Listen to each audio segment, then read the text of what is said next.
Hello everyone. Happy Tuesday. How's it going? Sitting here with my tea. Welcome. Jarlive, Memonex, hello. Wisecracks, good to see you here. K-Shows, almost quiet. Glad you're digging the tracks. I don't have my normal headphones set up. I normally rock my my AirPod Pros, but I'm streaming off the new PC and I don't have Bluetooth in it, it turns out. I've been on a laptop for, gosh, almost 10 years now, and I'm just used to having all this stuff built in that you can't take for granted. New Flea, thank you for the raid. Welcome. Welcome to you and your party of 5. We are hopefully gonna finish fixing the drone today.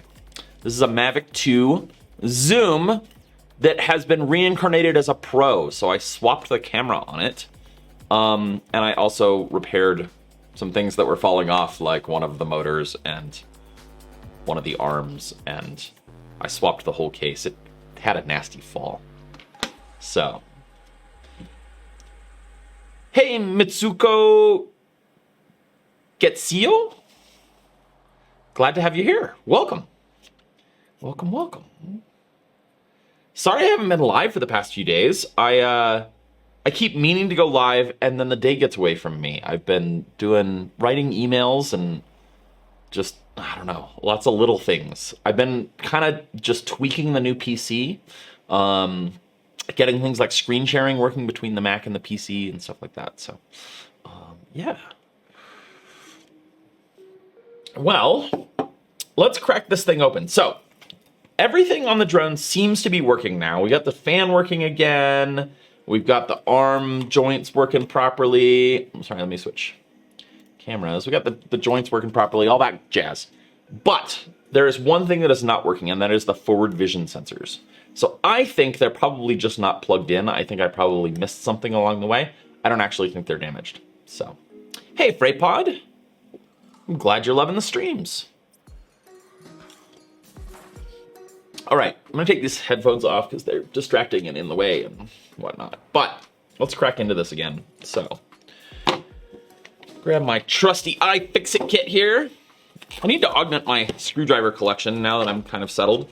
All my vast collection of screwdrivers is still sitting in Shenzhen in a storage unit that I pay way too much for every month and cannot get to, which is super frustrating. But 'tis the nature of the situation right now. Hey, Von Plath, glad you could catch one of the live streams finally. Excuse me, I'm sorry my voice is weird. The tribe is doing tribe-wide testing today again here in Picaris Pueblo. So I don't think I have COVID, but I do have a scratchy throat, or not a scratchy throat, just mucousy throat. I don't think it's anything. But I will find out for certain later today. Let's see. What do we need to do to get in here? We need... Alright. Vilker, I'm not going to upload this particular thing to YouTube, but I am working on stuff for YouTube videos, so not to worry. I don't feel like this is interesting enough to put on YouTube. But it makes for decent live streaming, I think. Let's see here. I don't remember exactly what screws let this front part come off, but we are going to need to get it off. I think this is not the piece we need, but we're just going to take it all apart and check the cables. I think it could be simple. I hope it will be simple. Yeah. Yeah, I know I missed on YouTube. Don't worry, I'm working on it. I have a plan. It's just a slow plan. So, I want to put out good stuff. I'm not willing to put out crap. I was trying to just put stuff out at the beginning of the pandemic, and that, I don't know. I wasn't happy with what I was doing, and apparently you guys weren't either, because not as many people were watching it, so I am changing course. Getting back to the roots of strange parts. building stuff, modifying stuff. So, yeah. Okay, shows, I'm glad you are negative. It is scary out there right now. I haven't been in a store in several weeks now. Sticking to the Pueblo pretty much. Going to the post office, pick up stuff out of the P.O. box, and I've gone for a few drives just to get out and remember there's a world out there. But other than that, it's the shop and home right now. Stay indoors. Alright, let's see. Just take all the screws out, I think. It's hard to get this top cover off. There are a lot of clips on it. Let's see. I'm gonna pop the bottom off, because that's where stuff plugs in. Okay. Oh, I'm glad you guys enjoyed the ATM project. It was weird. I thought that was going to be a big, huge video numbers-wise, and it wasn't. And that was a real bummer, because I put so much time into it. That project nearly killed me. That was a monster. Absolute monster project. But, yeah, I mean, I think it came out really well. It's sad that it's, you know, because of COVID, nobody can use it right now. It's sort of sitting dormant over at Free Gold Watch. But Matt's running it now as part of his fleet of various arcade things. He has his little small change arcade machines, which are the shrunken down arcade cabinets. And then he's now running penny smasher machines. He picked up a penny smasher route from someone. So he's been running those over at the zoo and other places in San Francisco.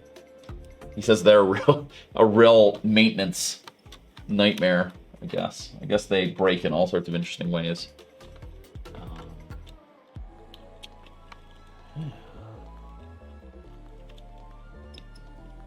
Yeah, I mean, I think the arcade is shut down right now. It's such an interesting place because it's an arcade and screen printing place. So, but yeah, it's okay. So one of these cables is the forward vision sensors. Looks like they're both plugged in. Oh, that one wasn't though. Okay. Well, let's just, for giggles, we put these screws back in and let's just power it back up and see if it's still got the same issues. Okay, let's see. I'm gonna leave a lot of the screws out of it. It should be okay. Okay. Go. Let's see. I need to bring up the DJI Assistant, which is a desktop software for various sensor calibration. Okay. And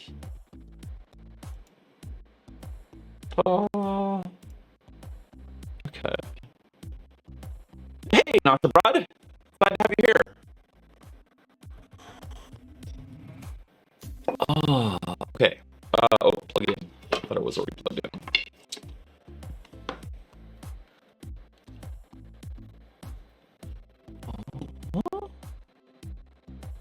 Audio got crunchy. Oh, I know what it is. Hang on. How's that? Wait.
Oh, sorry. Is this better?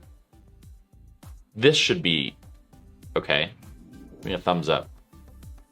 You're still dialing in. Is it non-robot-y? Okay, cool. So, if I switch to this scene, are we good now?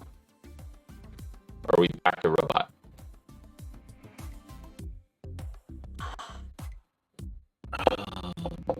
Robot now. Weird.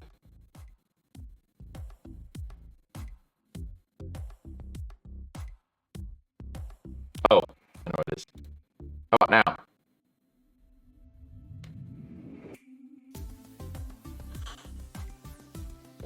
Is it better?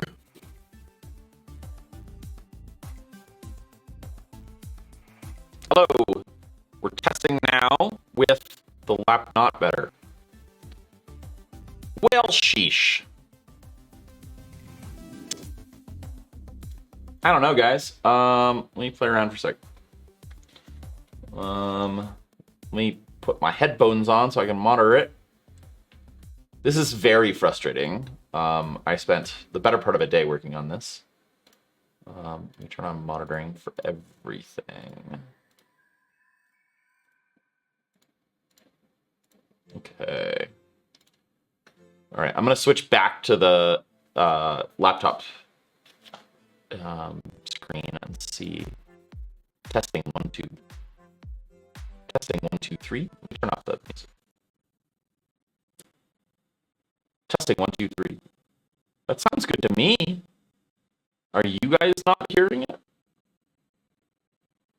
I'm also hearing it on delay. Still a robo. Really? What about now? This sounds good to me, but maybe I'm not hearing it. Hang on one sec. There's someone at the door. Right. Yeah, coming. Hang on.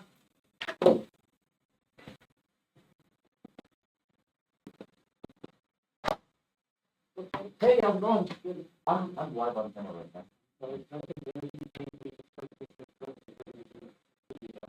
Oh,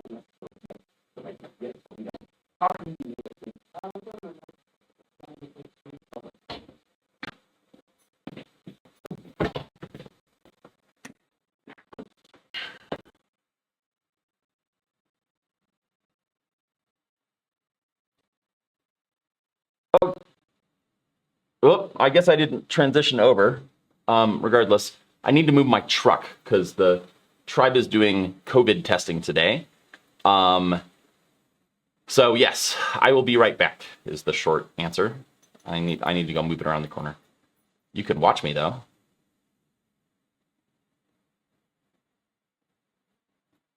All right, I'll be back in a few minutes.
Testing 1, 2, 3.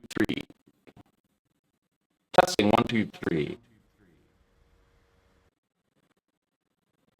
Testing 1, 2, 3. Choppy. That's weird. Hello, hello, hello. Like this back with chop.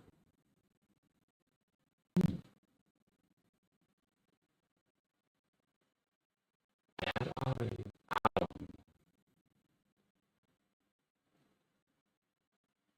It sounds fine to me through the monitor. Okay, let me try something else. All right, so let's see. Let's turn off the drone for a sec. This is really lame. Sorry we're spending time doing this. Like I said, I've spent a lot of time trying to debug this. Okay, so I'm going to monitor audio directly off what you guys are seeing now.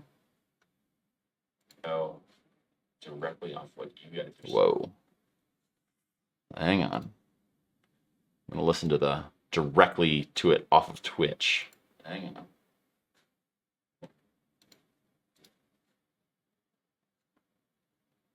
Okay, here we go. Testing 1, 2, 3.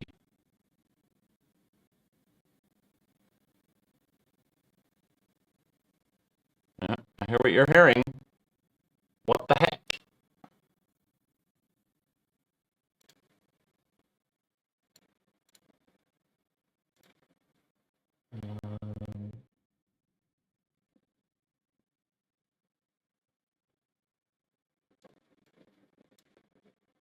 We're not dropping any frames.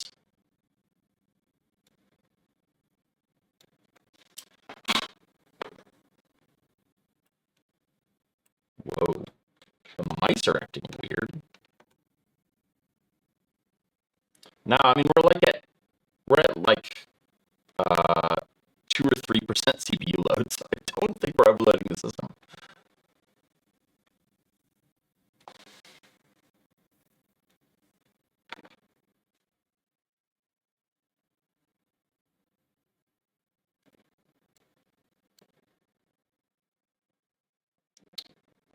Something is acting weird though. It's weird with my mouse. Okay.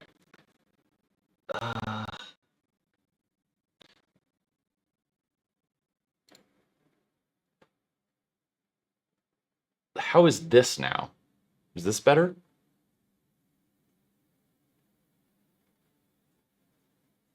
Yeah, crap. Okay. Yep, that's good. Okay, so it is, the laptop is coming in over an NDI feed.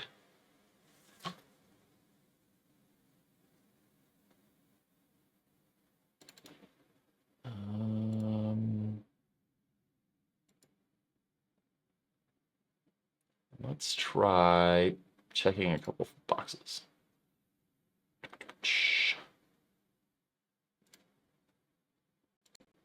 Okay, how about this now?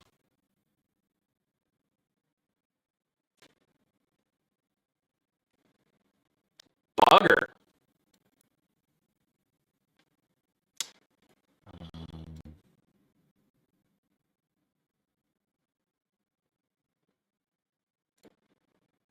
Okay, let's try this. Is that any better? Now it's all white, but no. All right. That's super lame. I don't know that I'm going to be able to show you the laptop screen right now.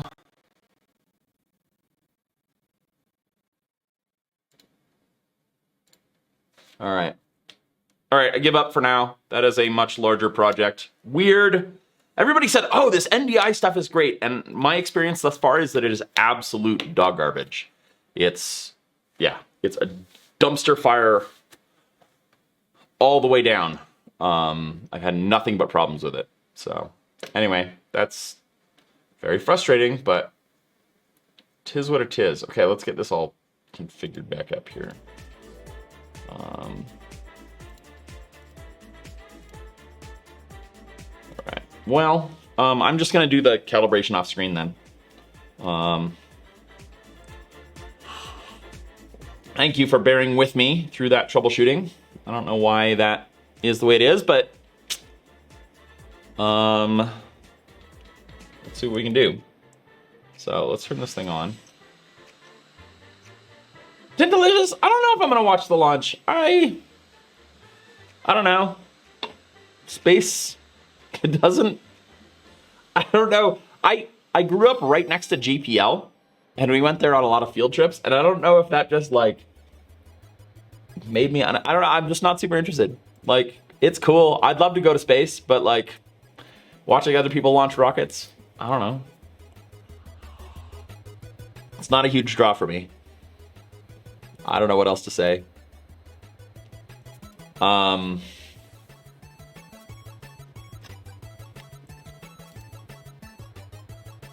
right, we are not getting any sensors. Yeah, I mean, I think I'll probably like watch, you know, a Twitter clip or two of it, but that's kind of the level of my interest. It's not to say like I think it's dumb that other people are into it. I just never get that excited about it. I don't know. I don't know what else to say. Okay, that did not work. Let's crack this thing further open.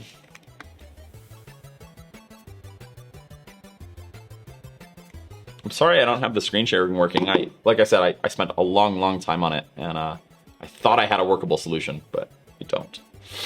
Which is super annoying.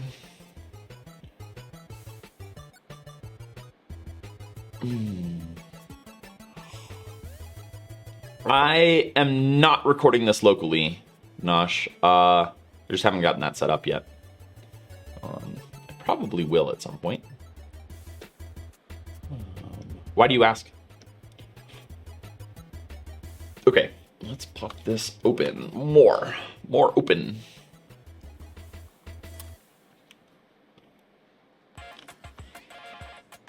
Oh, I don't have my, hang on. Still dialing things in, like I said. I don't have my rewards queue set up. There we go. On cue, thank you for the belated hydration reminder.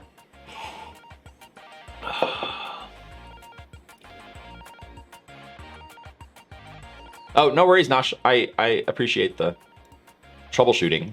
Whoa, Dentalicious, thank you for all the gift subs. That's awesome. That was very, very generous of you. Everybody thank Dentalicious, particularly if you were someone that that received one of the gifts. That's amazing. Circuzo, I do have a capture card, and part of the audio problems I've been having are because of the capture card. So I have an open ticket with Blackmagic. So yeah.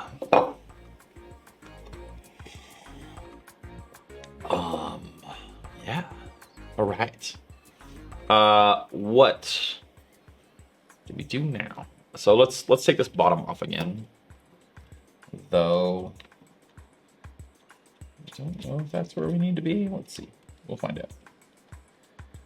Taking this back off so many times now. Maybe we'll pull this bottom board again. I think that might be the sensors here that we need. Yeah, pretty good at popping these things off. Just don't want to break one, you know? I feel like the more times you pull connectors on and off, the more likely you are to break something. Never good. Okay.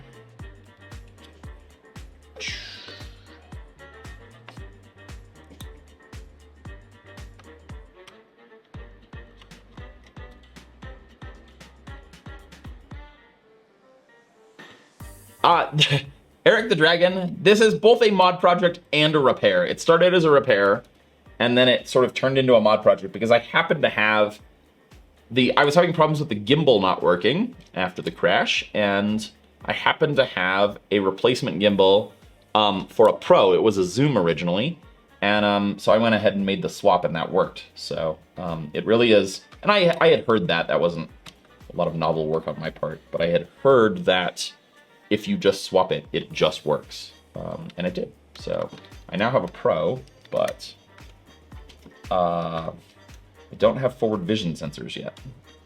So let's see, I'm gonna have to come at this from the other side, I think. All right.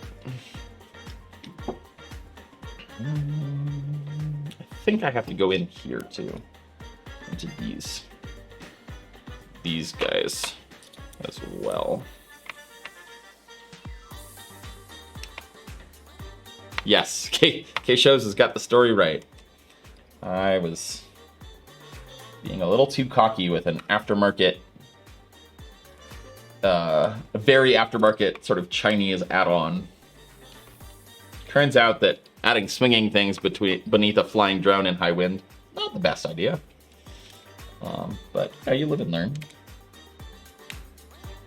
There is nothing more heart-wrenching than hearing your drone hit the pavement, you know, from 100 feet up. Hey, Scape Rat. Welcome.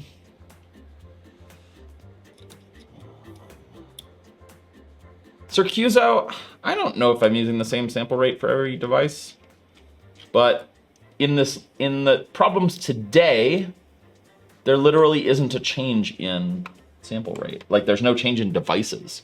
We're using, everything's muted except the same devices that we were using in the other scenes, so.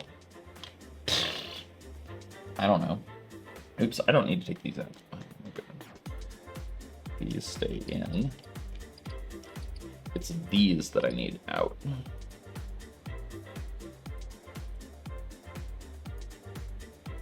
I like this drone is relatively easy to work on. I was kind of surprised by that. I thought it was going to be much harder. And I was a little bit worried about what I was getting myself into, but not bad.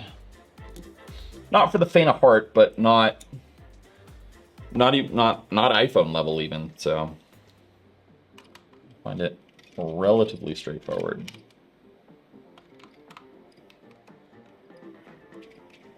It definitely, as I've said on other streams, it definitely steals some ideas from phone manufacturing. They're using a lot of the same like connectors and techniques and stuff, but different constraints for sure. Okay, so let's get a pry tool in here.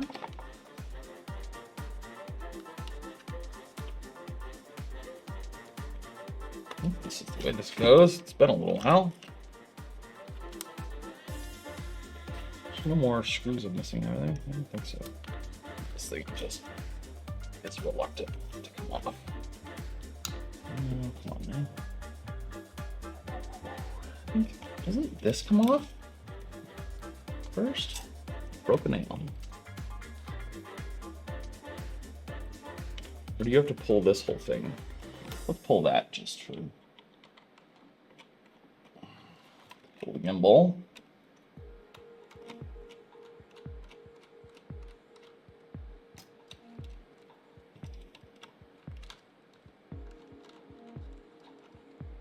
Okay. Yeah, that's... Oh, that was the gimbal. Okay. So... It's this cable here that I think is the source of our troubles.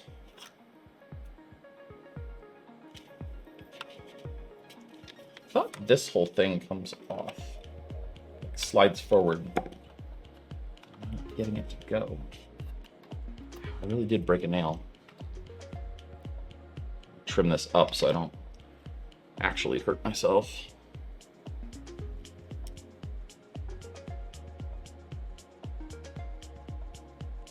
I don't really care about breaking the nail. I just don't want to get to the point where it hurts. Okay. All right.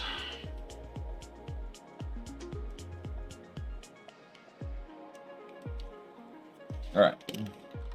Occupational hazard.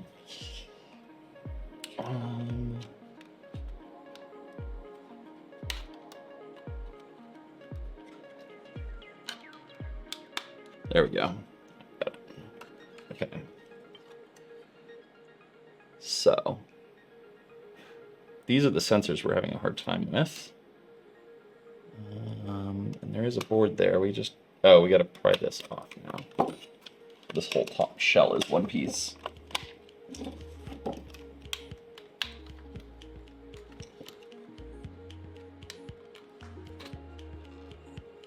Particularly sticky back here. Oh, come on. Go.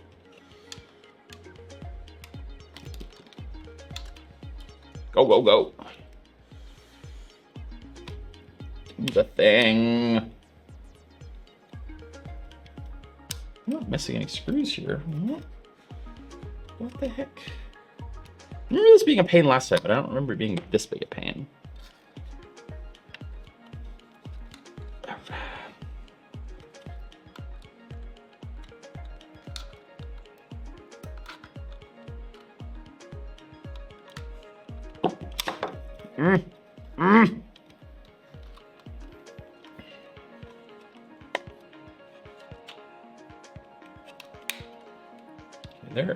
There we go. Now we're getting somewhere.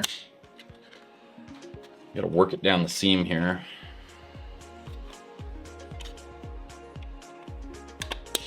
Okay, now it's coming. I hate snap-on cases like this because I'm always worried I'm gonna break the clips, and then it's hard to fix them. You just have to kind of get a new one usually, or glue, I guess. These spudgers and stuff help a lot.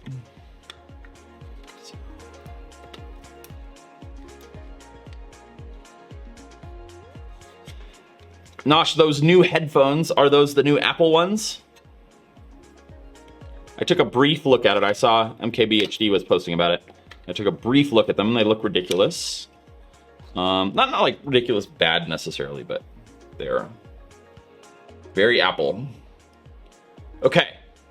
So, let's look at this. Woo! These are the sensors we're talking about. Let's see.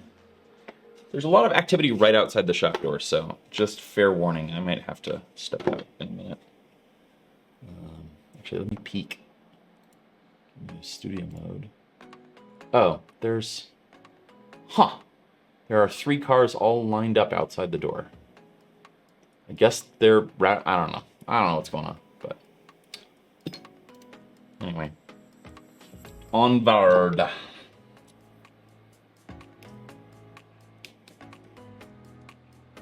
So it's this board. Let's see. Let's pull this board and see what we got going on.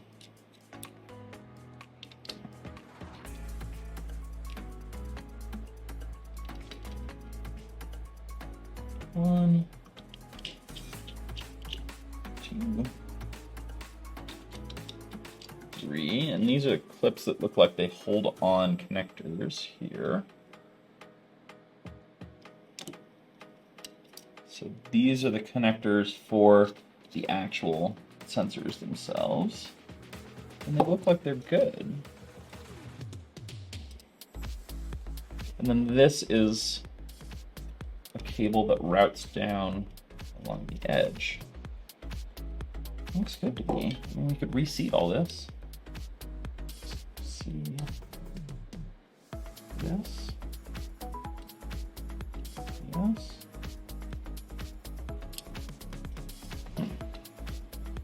So I'm just disconnecting and reconnecting these connectors. Oops, that'll help.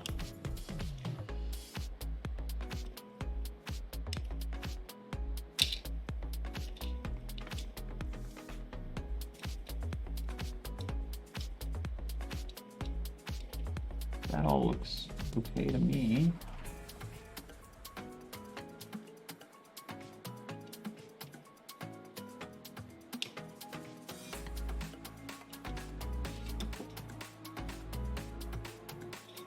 I don't see any damage to this cable. It's not quite stuck down with adhesive where it should be, but that shouldn't be an issue. Looks good. Oh! Put it back together, I guess. Put it partially back together anyway. I do not know.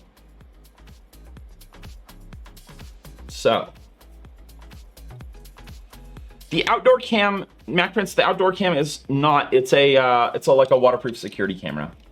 So it runs PoE for power, and it's just mounted right above the door. So, it's an AM Crest, which is okay. The camera itself's all right. They have an online like cloud monitoring service for $10 a month. It's okay. It's have to be alerts whenever I leave the shop or enter it. It's probably sending me tons of alerts right now, telling me that lots of people are outside the shop. But the actual software itself's not that great. So, Dentalicious, yeah, thanks.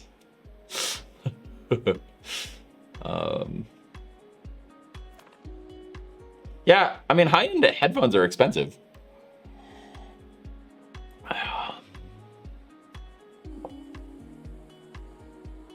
Yeah, I don't think I'll be buying any of the new over-ear Apple headphones. I really like these Bose. They're pretty beat up at this point, but these are the, I don't know what they are, the quiet something 35 something. I don't know. It's been a while since I bought them. They're pretty beaten up. You can see the foam's coming off and stuff, but they're still trucking. They're pretty good. They do the noise canceling. Honestly though, the AirPod Pros, as far as noise canceling, which is super important to me, like I haven't found anything better. They're amazing. Really dig them. But I use these right now just wired hooked up to the PC because I don't have Bluetooth on it. Hopefully that I've got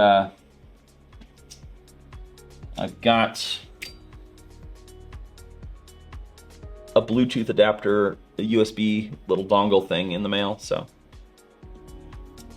that will be rectified shortly. All right, so I guess let's put this board back in and plug stuff back in and see if it magically works again. It's a little bit optimistic, but possible.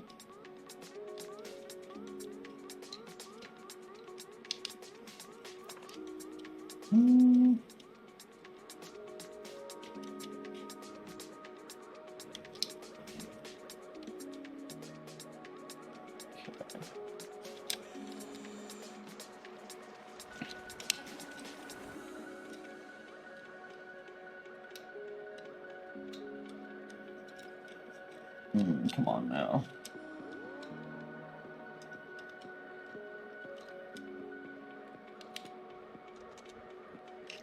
Got a hard time keeping all the cables in the right spot. Something is preventing this seating down.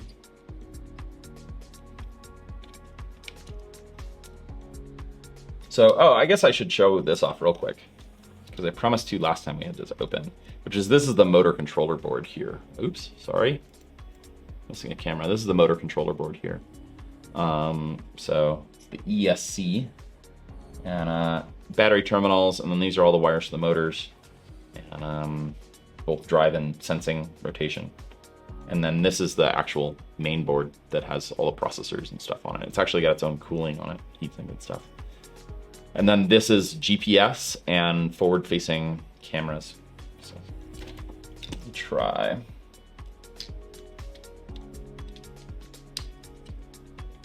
Putting this in again. I might have to go get some double-sided tape to hold that cable up because it's pretty challenging to get this in. It really needs to go in on this side first.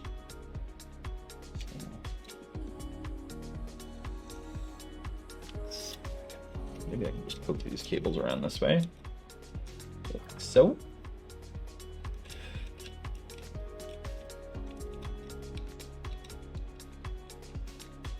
Like so. I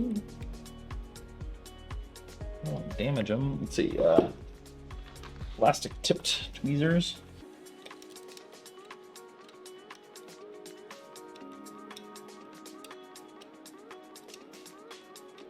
These tweezers are interesting because by default they're closed and you push them to make them open so they can like hold on to stuff, sort of like forceps.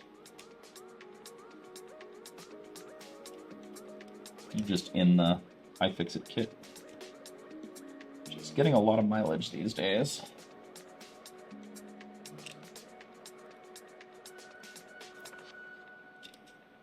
What's going on? Okay.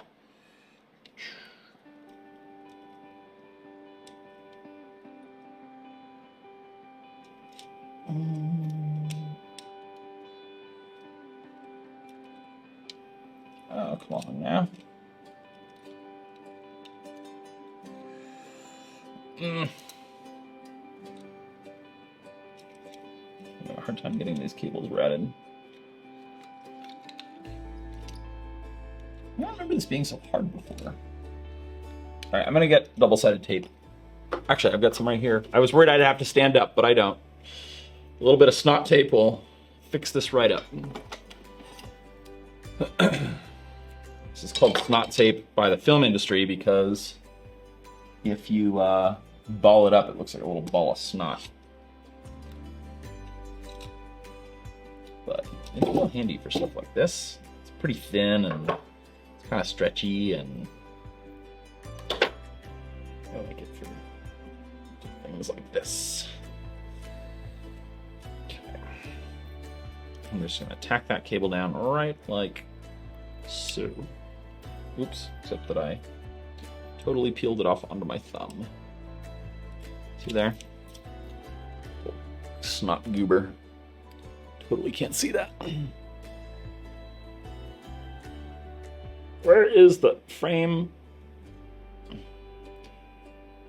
Yeah, so that's the little snot tape. I'm gonna get a new piece here. Okay, shows. Good luck with work. Thanks for tuning in. Stream froze for you. That's weird.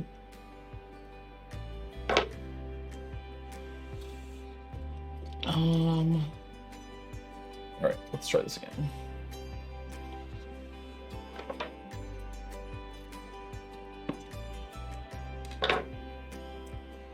So.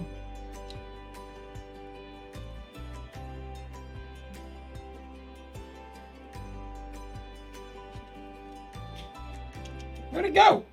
It's on my finger again. Jesus.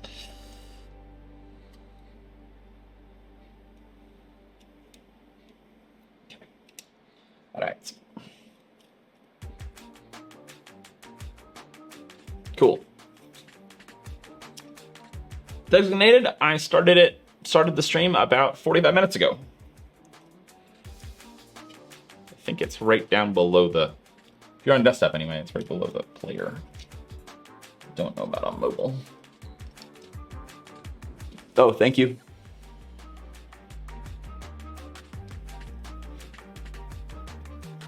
These, I'm running two GH5s, which are big mirrorless, video and still cameras, as my webcams, as my two main stream cams, and they're not great at autofocus. It's one of the weaknesses of that camera.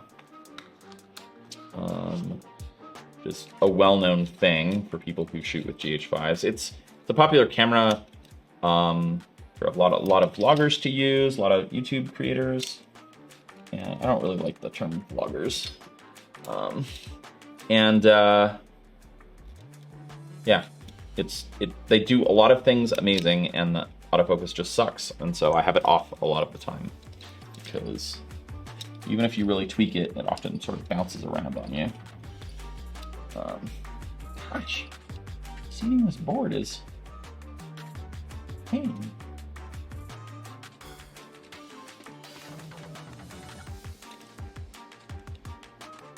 I'm fixing this for a second.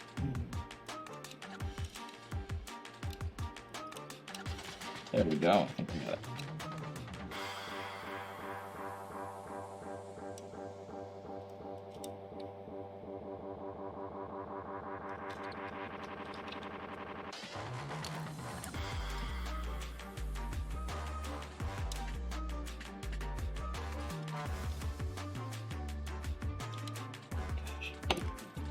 In there. Ready.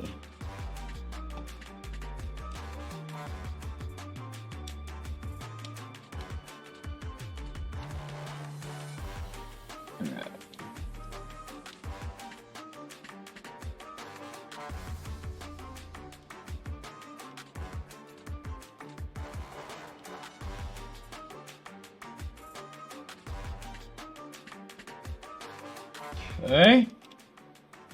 Oh, dang it. We don't have this cable through. Poke it in from this side. No.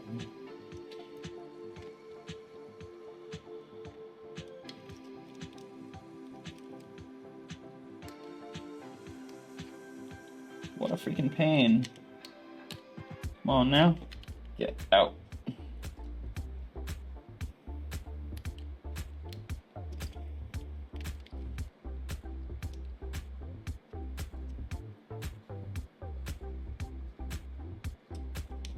There we go.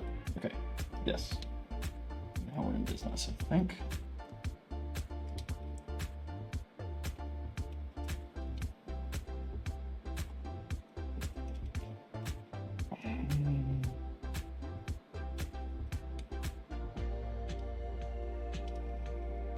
Why is that cable not long enough? Really?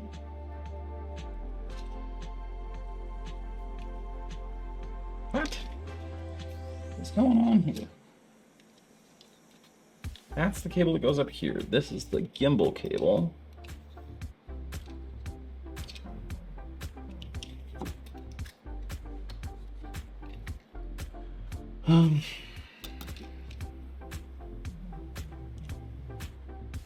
Sheesh.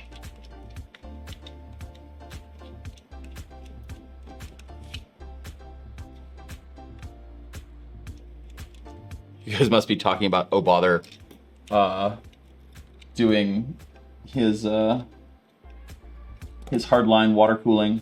I've been watching that on and off. It looks painstaking.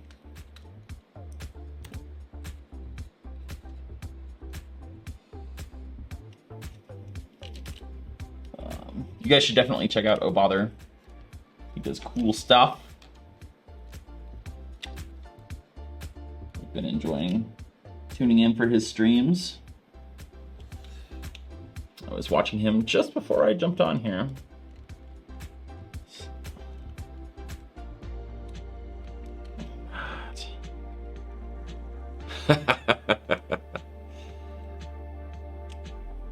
I'm sorry I'm inspiring you to take apart all your stuff, Dentalicious.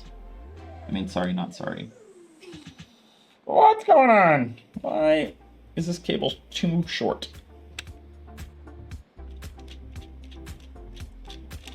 I got started taking apart stuff at a very young age. Maybe it's not supposed to go on, or like maybe it's supposed to come up through here. Maybe I'm routing it the long way. Forgot how this goes. Let's go back and watch the bot at some point, but let's see.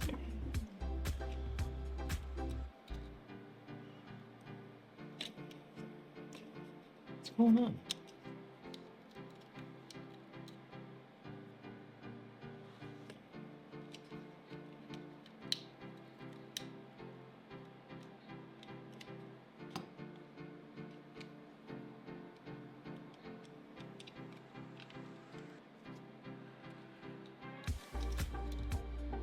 Oh, that's interesting. They've got a double sandwiched cable on this connector. But this is actually two flux cables back to back. That's pretty cool. Let's try not sticking that on that side and just have it sit here. That will work. Maybe that's the way that's supposed to go. I don't know.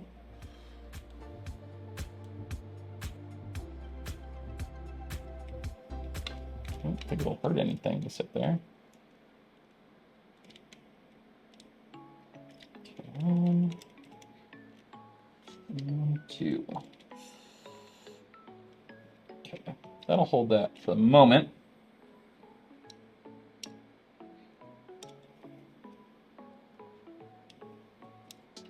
Yes.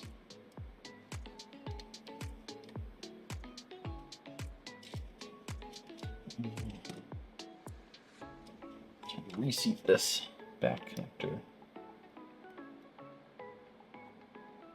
There we go. Okay. And whoop.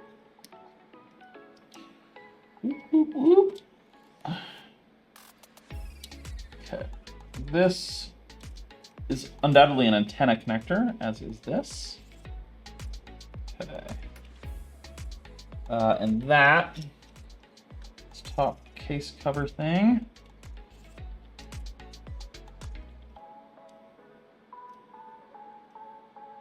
So I'm just gonna put this together in the most basic way. I'm gonna put in just enough screws to hold it together, and fire it up and see what happens. There, and here.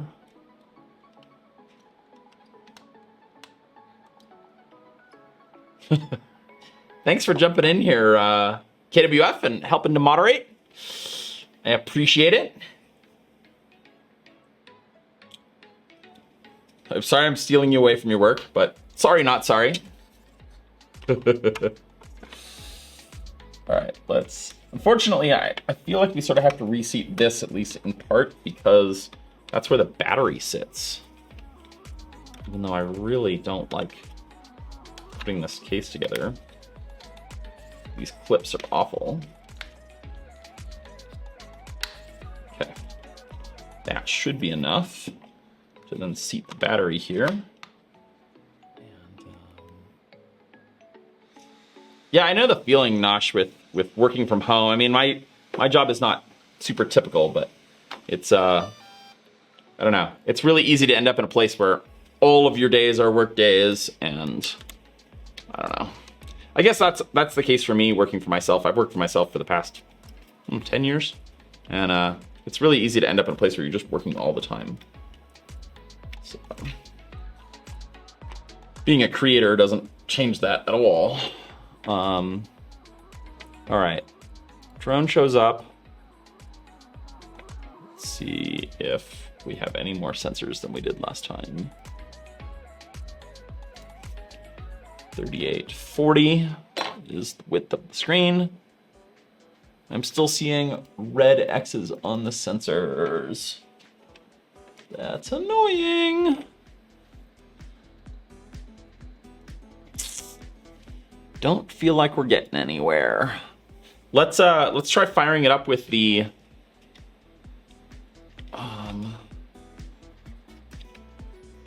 let's try firing it up with the remote.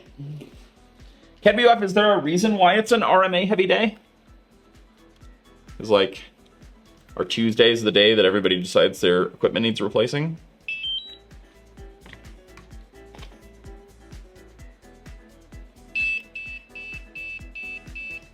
This thing's out of batteries. I forgot to charge it. That's an annoying sound. What did we do last time? I had that plugged in. So yeah.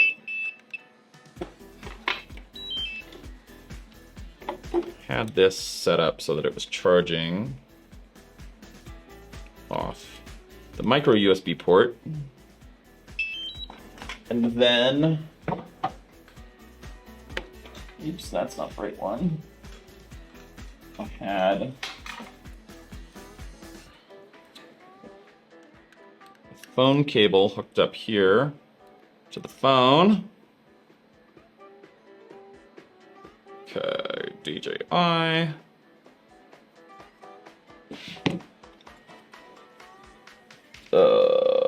Sure, we'll have access to all the photos. Connect to the aircraft.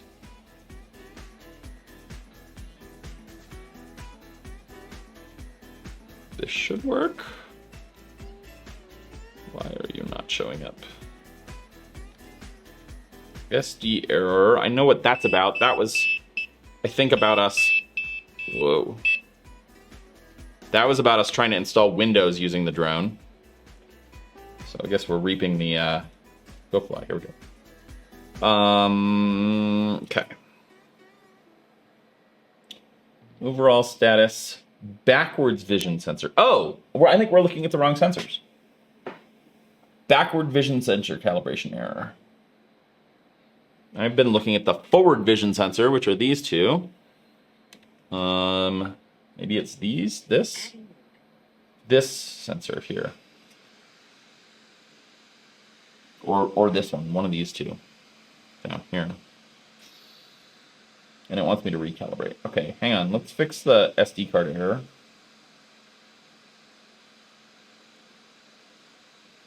Okay, format SD card, yes. And we're going to format internal storage as well. Okay.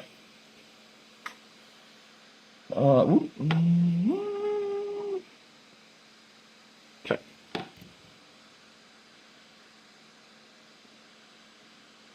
All right, let's shut it down again. Let the controller charge up. I'm starting to lose screws here. I'm getting a little sloppy. Right. Go. Today is the day you cover for your cloud engineers. You're working the support queue for those. Oh, huge cloud customer. Ah, got it. I got it. Covering it for the AWSs and the Googles of the world that RMA their switches, their Ethernet switches by the hundreds probably. Okay. So, I need to pull this off again. Screwdriver go. Here.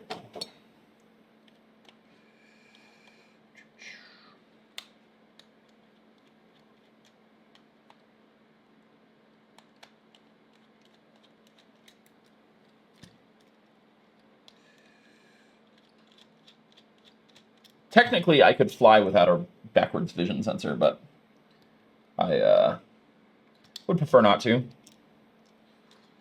Having all these vision sensors to make sure I'm not screwing up too badly is very welcome.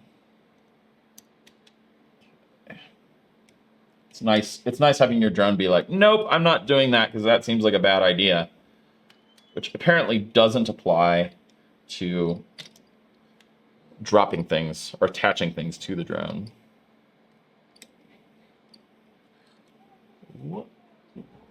What's going on outside? Take another peek and see. These scissors have to be something else.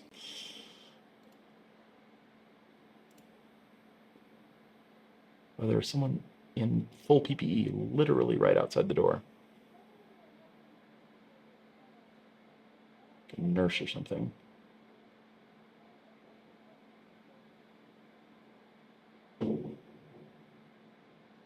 She's stealing my door propping rock.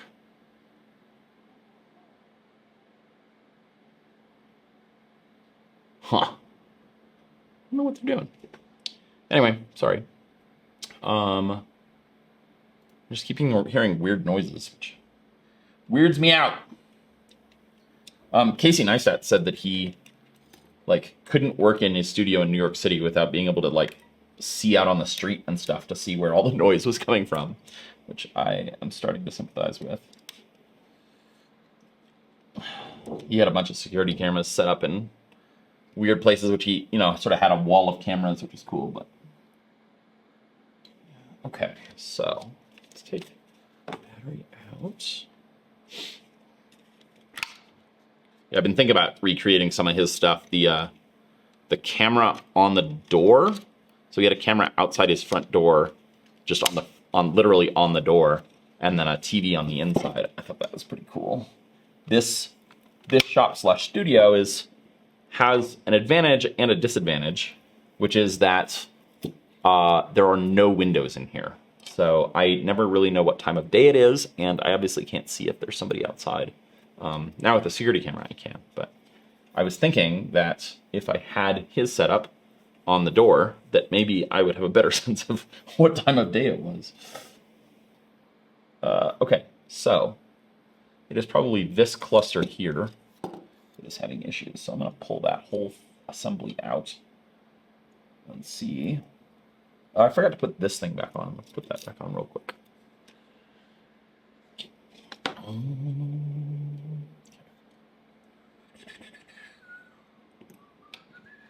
Had caffeinated tea and I'm all wired now. They have peephole cameras. Camera that you put in the peephole of your door. Like in a front door in a house. Is that what you're referring to, Nush?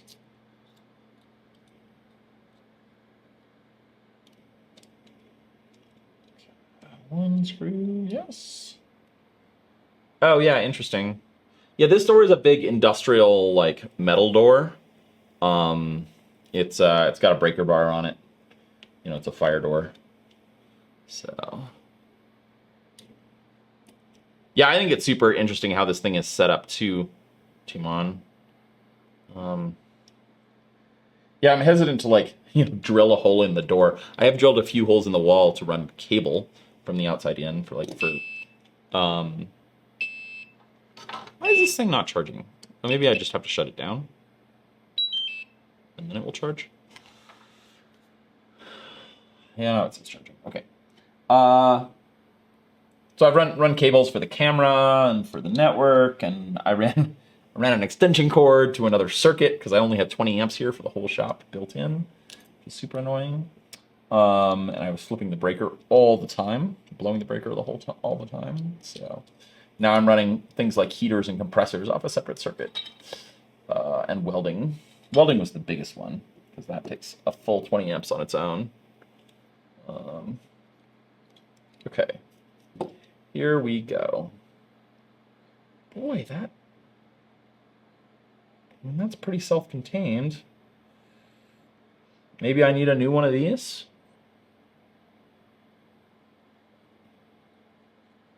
I don't see any damage on the connector. Let's just get in there with a brush and just see if that helps. I don't know. Let me fix some. Oh wow, this camera's all wonky. What's going on here?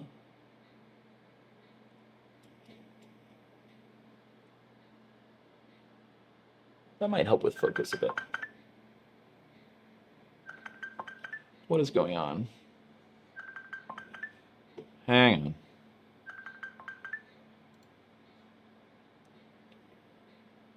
I'll be right back. I need to... The house is calling me. I want to make sure it's not an emergency. I'll be back.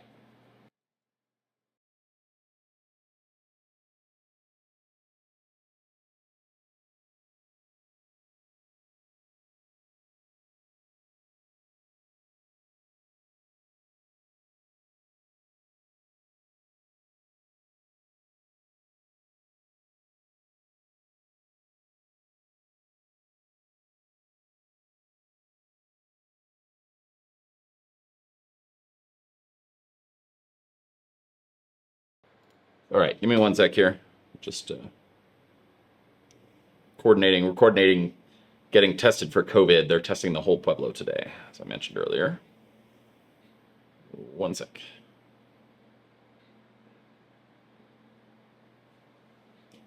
Oh.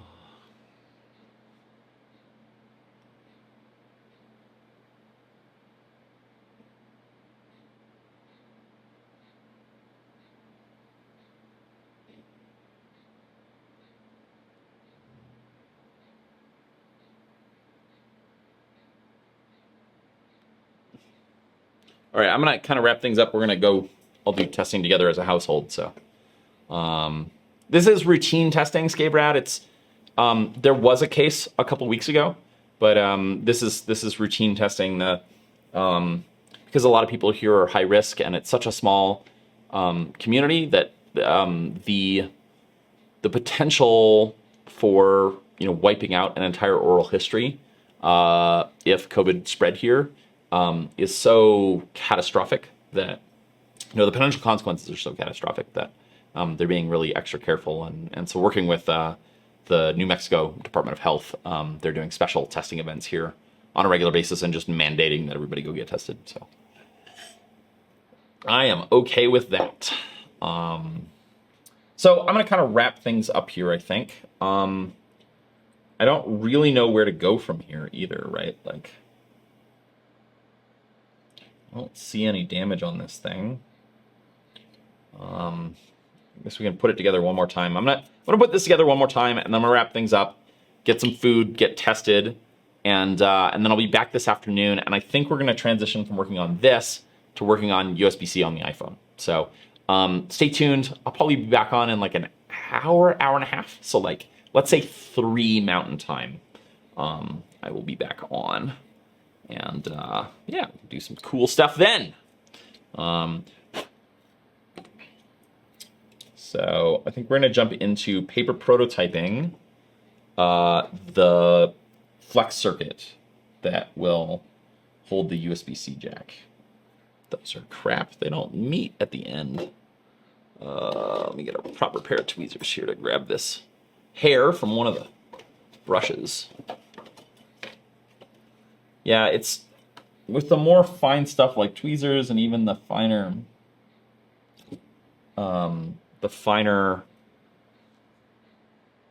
needle nose pliers, if they don't meet right at the end, it's not very useful, and it's easy to bend them. So if you drop a pair of fine tweezers, if you drop them point down on the floor, they're usually toast. Usually just, you can sometimes bend them back into shape, but a lot of times you won't ever get them to quite meet the right way again. So it's why they ship tweezers with those little plastic covers over them, over the ends. All right.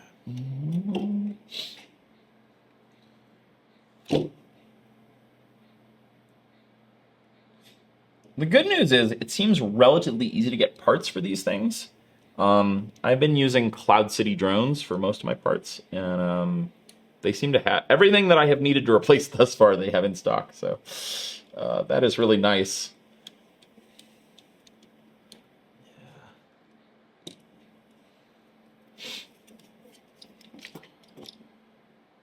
Yeah, I mean, it really means that tweezers are kind of a disposable, like a consumable. You know, they work for a while, and then you've got to replace them. So, which is, I don't know. Tweezers aren't that cheap. In China, they're not bad. You know, I spend, I don't know, $5 or $10 a pair. But in the US, you can easily spend $30 on a pair of nice tweezers. So, it can get pricey.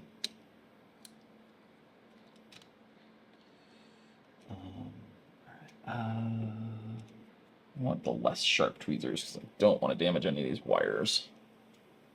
Tucking in this.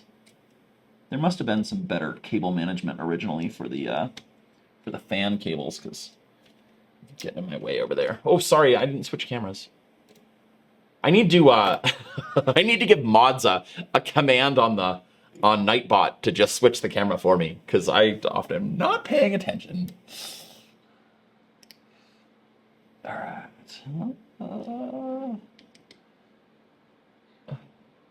You've got titanium tweezers, Nosh. That's interesting.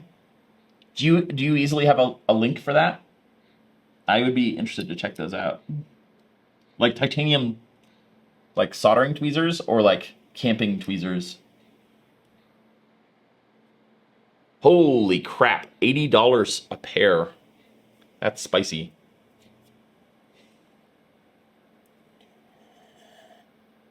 Necros, DJI's headquarters are in Shenzhen, not California. You might have the North American headquarters, or they're like, yeah, I know they have like I think marketing folks in Southern California and stuff, but they are a Shenzhen company.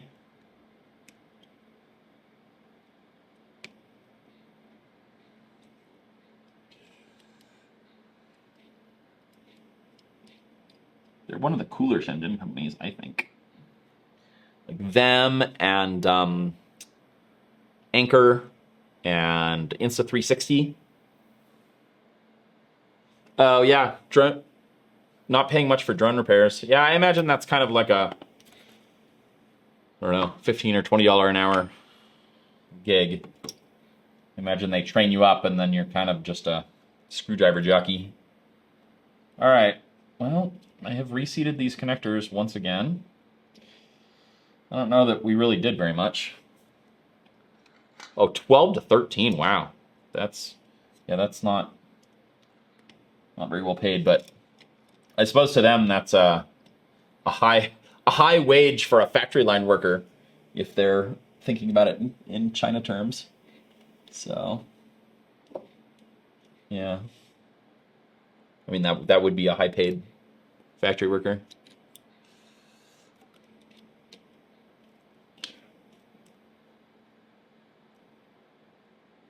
Yeah, it's 12 to 13 doesn't really work in, particularly in Southern California.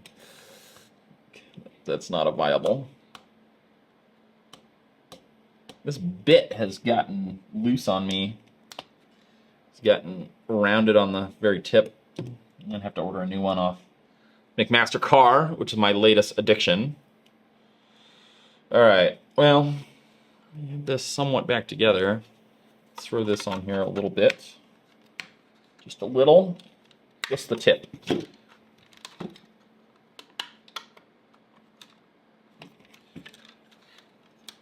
Just enough to seat a battery in there. We'll try it again. Okay. Fire up the controller here. And phone.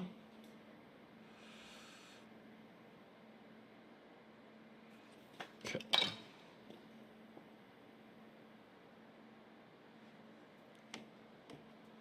All right. Either this works or it doesn't. If it doesn't, I'm going to order a new part. But,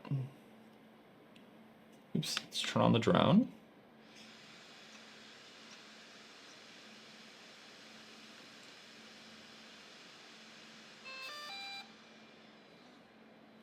That speaker sounds kind of tinny now. Go. Do the thing.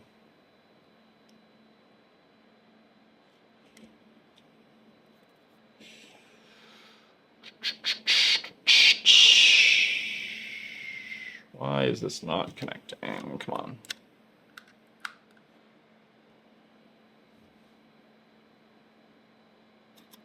There we go. Just check firmware is good. Can't imagine it's not. Well, let's just check it. Hovering. Let's see what's going on. Still backward vision sensors. Calibration error. It doesn't say that they're not working. It just says they need to calibrate. Let's try calibration again. I'm sorry I can't show the screen. If I can get this to do anything, then I'll try and I don't know, point a camera at the screen or something. Okay, it's showing up. That's Mavic 2 Pro. Love that. I love that it just senses what camera's in it and is like, I'm a pro now. Cannot determine screen size. 3840. Hold the camera with its forward vision sensor point facing the screen. Why? See, why do the forward vision sensors not do anything either?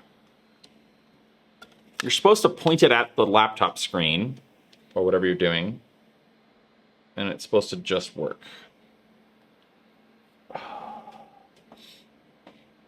Oh, maybe I have to hit calibrate. Ah!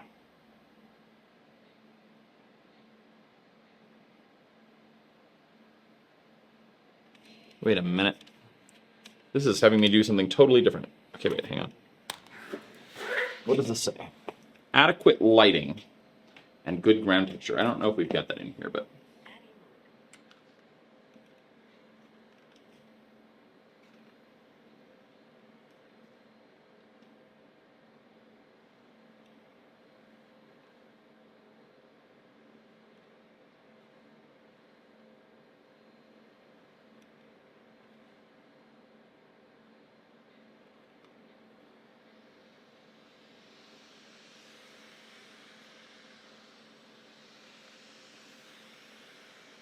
Success! Did that just fix it? No.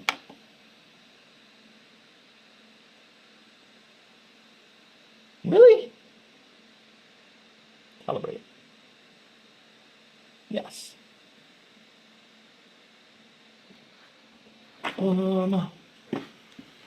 Try plugging it in again?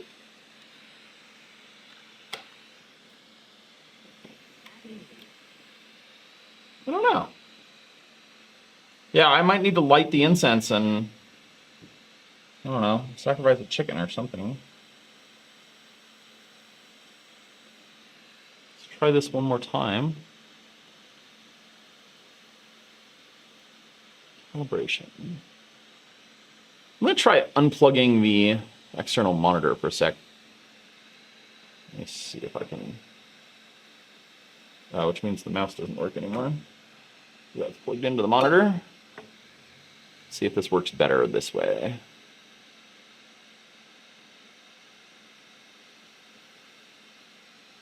Okay, you hold drone facing the screen, rotate, aim the box. Okay. Ooh, it's working now. It's working. Okay, hang on. Hang on. Ooh. Hang on. I'll be right back. Sorry guys, unfortunately, I'm gonna have to call this, I'm gonna have to end the stream now. I need to go help the tribal secretary get on my Wi-Fi network for COVID testing. So I'm gonna call it now. I'll be back in like an hour and 15 minutes, 3 p.m. And we'll finish up. I think the drone will work. Like the calibration is working now. And I think we can finish that up and then dive into some iPhone USB stuff. So, can't even really see chat right now. Where is chat?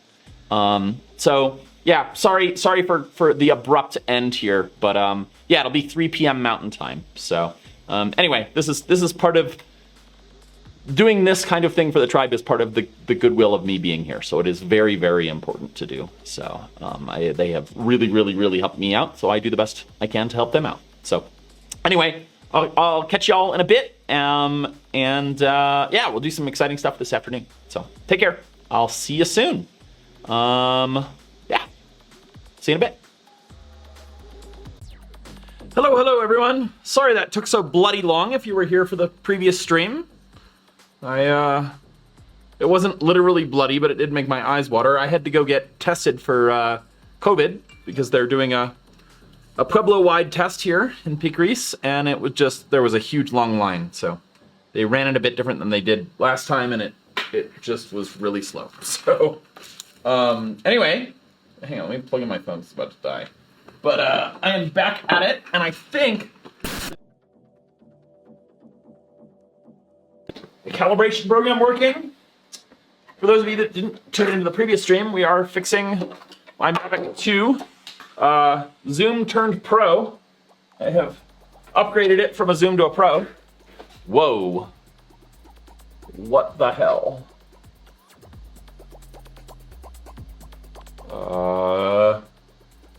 Hang on. I knocked out a camera capture card. I'm still here. You might not be able to hear me. You can hear me. Hang on.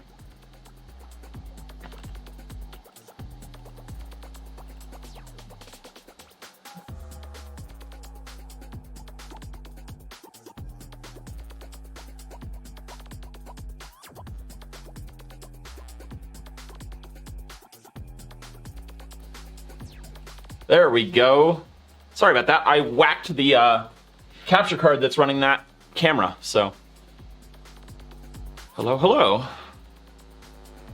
Where did you see Dr. Pepper? Oh, it's here. It's on. I got it. Yeah. That's what I had for lunch. Hey, Frontech. Hey, Sea Monkey. Hey, Mac Prince. Hey, Tucker. Hey, Daron. Hey, Jarlave. Give a little bit more time for a few more people to wander in here, and then we'll get started. I figured out that the DJI Assistant for calibrating the vision sensors doesn't seem to be working well on the Mac right now, but it is working on the PC, on the big monitor. So we're just going to do that. I went through it enough to figure out that it's probably going to work before I started up the stream, but I saved it for you. I didn't want to do the last step. TechProf, the PC is doing well overall. There are still a few bugs to work out. We've been having some audio issues with screen capture from the Mac, and I don't quite know why that's being a problem, but it is. Yeah, in general, I've been having audio problems, which is frustrating. So, I don't know. I don't know what I'm gonna do about that. But video is frozen? I think it's just you. Yeah. All right. These lights in back are actually filming lights. They're aperture MCs. There's a link if you find the kit.co link below. There's a link to them in the filming gear or in the streaming gear section. So yeah, TechRough, I tried reinstalling and that didn't help. So yeah, it's with the fancy capture card I bought. So I have a ticket into them, but I'm still waiting. Yeah, the Aperture MCs I really like. They're quite cool. I can grab one actually and show you. I've showed them on the stream before, but they're nifty little lights. They have a built-in battery. I run them off USB-C in the shop, but they have magnets on the back, so you can stick them on metal stuff. I don't know if I have anything here that they'll stick to, but they stick to anything ferrous. And they have, let's see, I have my camera set up so I can show you this calibration, but hang on. But they have a screen on top, and so you can set them in a couple different modes. Right now it's in RGB mode, and that, or hue saturation intensity mode anyway. So you can change the color with the hue, and then you get a saturation here, and then intensity.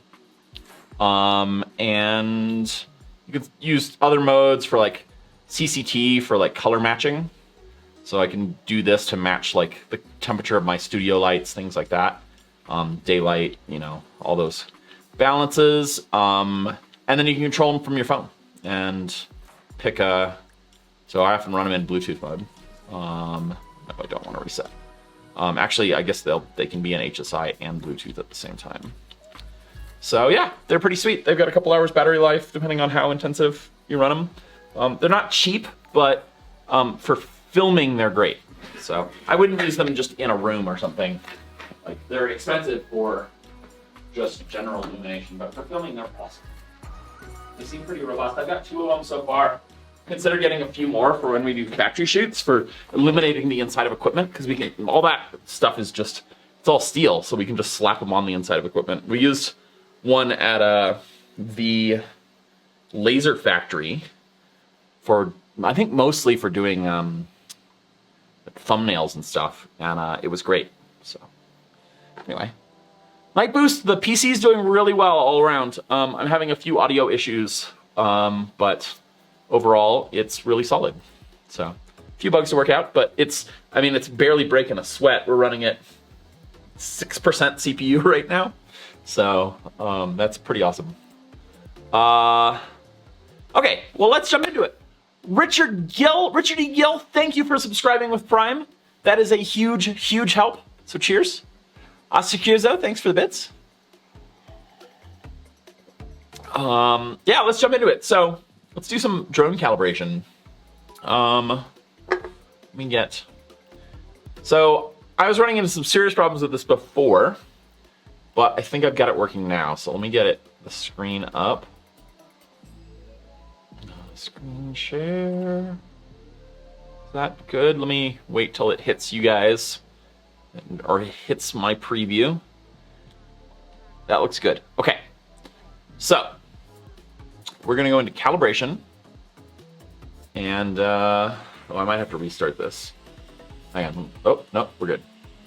Okay, so this is quite cool. Get the drinks out of the way here. I won't knock it over. So you hook the drone up to the PC via USB cable, and then the drone cameras look at the screen, and then you do what it tells you on the screen. I'm doing it wrong, but so you move it in until the boxes match, and then you start wiggling it to point the target at the dots, and it reads the dots and does some calibration routine. I wonder if it's calibrating like gyroscopes against the camera, something like that, but I'm not really sure. That or it's calibrating two cameras against each other.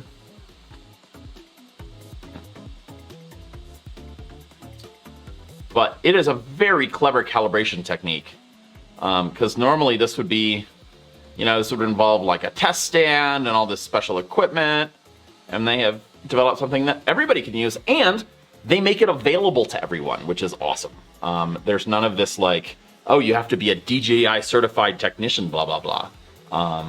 Okay, so now we're doing the bottom ones. And I think I've got this upside down. Oops. Yes. There we go. Okay.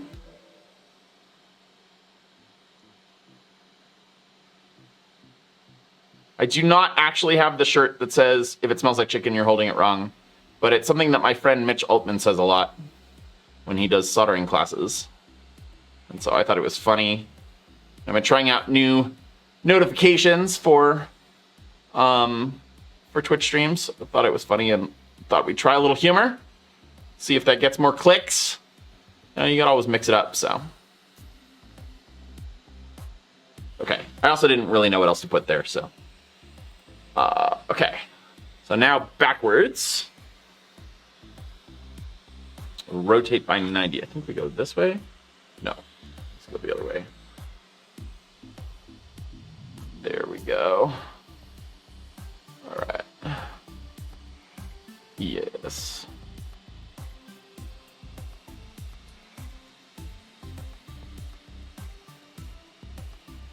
Awesome. And then we go further back and we do it again.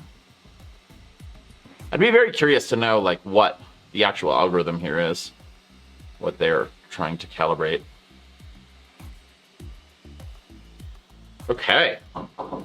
Oh, hang on, there's someone at the door. 1 minute. Oh, we might have to do this again. Get out of here. I'll be right back.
Sorry about that, guys. I'm playing IT guy today for the COVID testing that's going on here in the Pueblo. And I ran an Ethernet cable for them to use to register people for tests. And they're all done, but we couldn't get the Ethernet cable back out of the laptop. So that's become the new pressing thing. New pressing problem to solve. So I just wanted to bring it in here so I could see better. See if I can figure out why. I just don't want to break the laptop, you know? I've never had this problem before. I cannot see.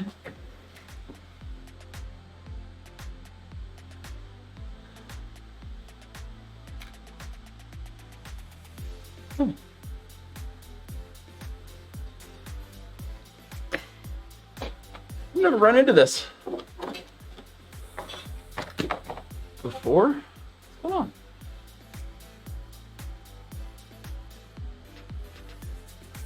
Oh boy.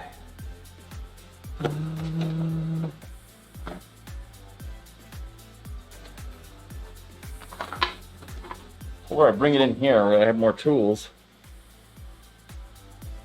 I just don't want to break the laptop jack. I don't really care about the cable. Boy. I'm not see what it's stuck on.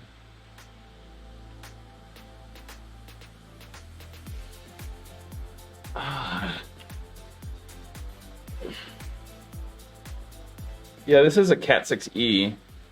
How do I get it out? Or it might be Cat 6 terms. I don't actually know. Start cutting it apart.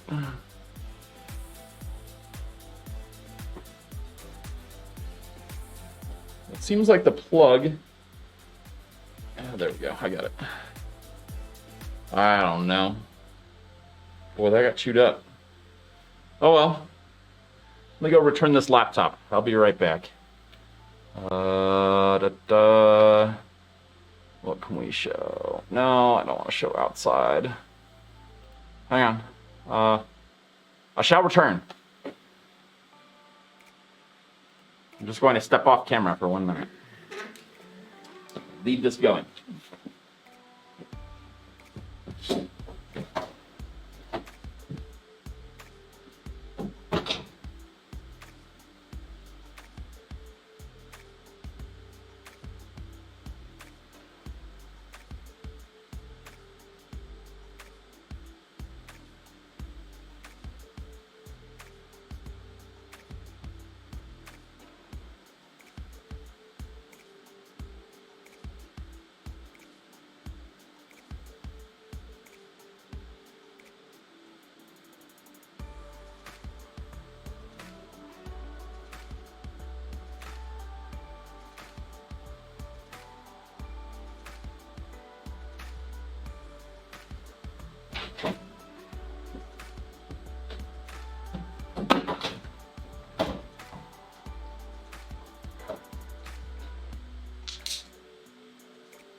Right.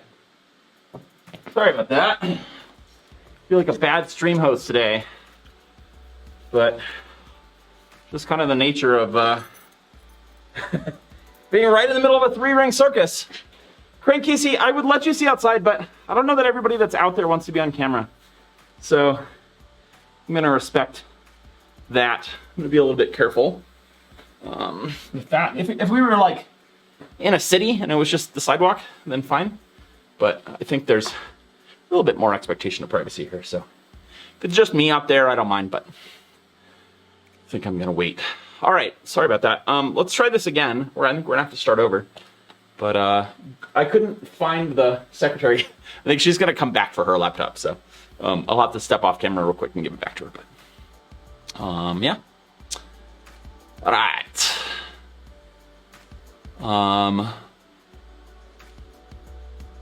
Okay, cool. So let's jump back into this. I'm just catching up on chat there. So let's switch to screen share mode. Oh, let's turn this thing right side up. All right. Whoa, what's going on here? Not that upside down. What the heck? Transform, fit to screen.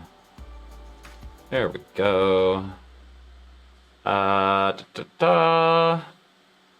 down cam should be flipped over. Okay.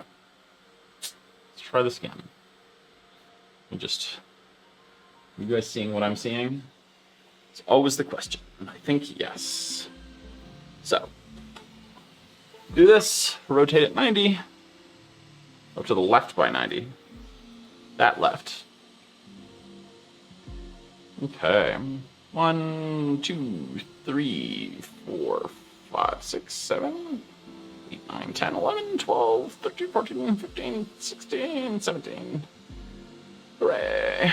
Move it further back. Do it again.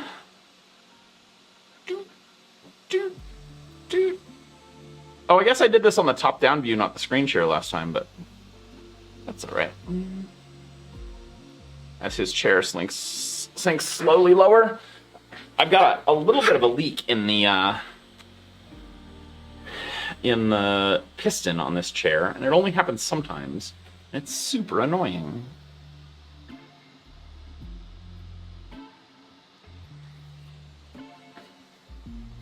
Okay. Go.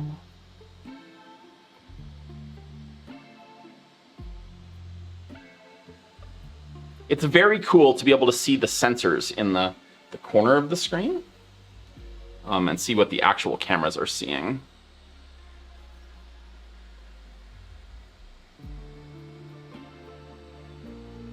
I think that's pretty nifty. Okay. Now we do the backwards. To the left.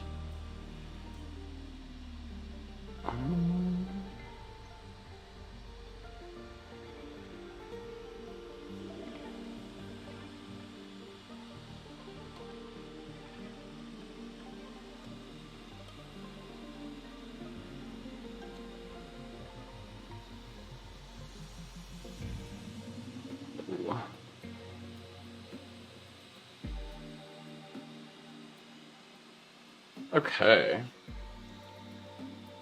Good. I don't know what that means. It's got a broken image, but side facing? Here we go. Yep. That'll work. I think it's really funny there's a broken image on this. Some failed QA right there. Oh, we lost it. Come on now. Oh, my finger's getting in the way. That's the problem. No? A propeller in the way? Oh, something's in the way. An arm. Here, let's do this.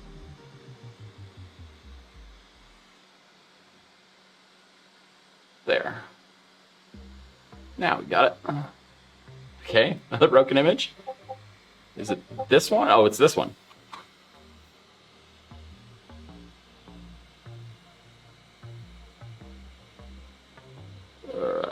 Yes. Oop, let's fold this in. I think that helps. All right. This is time consuming.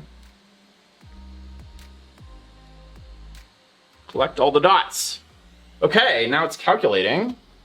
And then we should be done. And then maybe we can go fly before it gets too dark. It's just sundown here.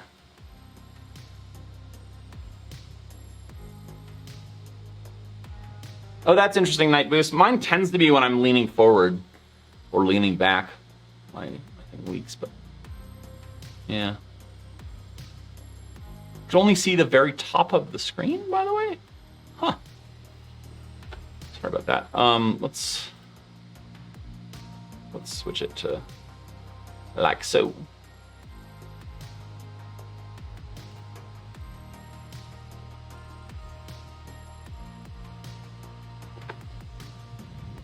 That. Drink.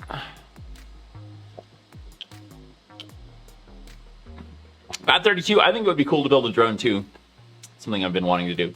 I'm kind of debating between like a quadcopter drone or I think I've mentioned it on stream before. There is some software in ArduPilot to do automatic thermal soaring on a glider. And I think that would be fun to do. So I fly hang gliders, and so thermaling is, you know, a huge part of hang gliding once you get the basics. Once you get good at the basics. And yeah, cheers, Circuzo.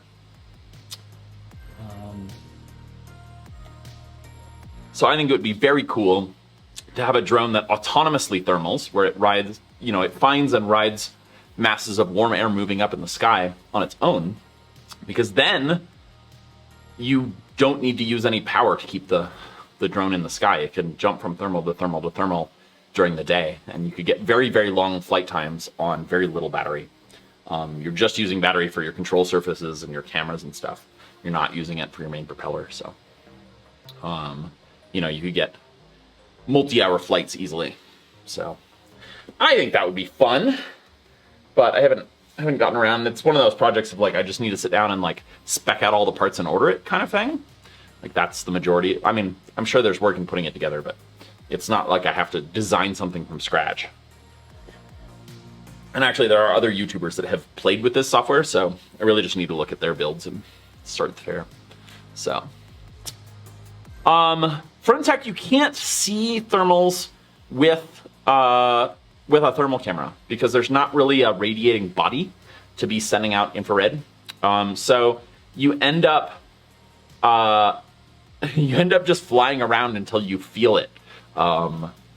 Basically, you calculate your sink or rise rate based on your first derivative of your altimeter, your change in your altitude, and yeah, when you start going up, you turn, and then as you're turning, you sort of are calculating, okay, like, am I going up more or am I going up less? And you change your bank angle and gradually sort of center in on the thermal.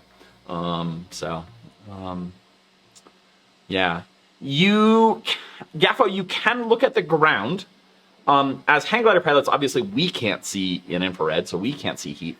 But what we can see is we can identify areas where there probably are thermals, thermal triggers. So we're looking for areas where there's some sort of body that's absorbing lots of heat from the sun and heating up the air above it. And then that air usually sort of stays, that hot air usually stays compressed against the ground until it hits a thermal trigger. So it's some sort of point or surface that's causing it to push up. It can be as simple as a tractor, but often it's things like a little rock pinnacle or something, you know, as the thermals are coming up the mountain, and then they get sort of triggered away from the ground and then become a rising mass.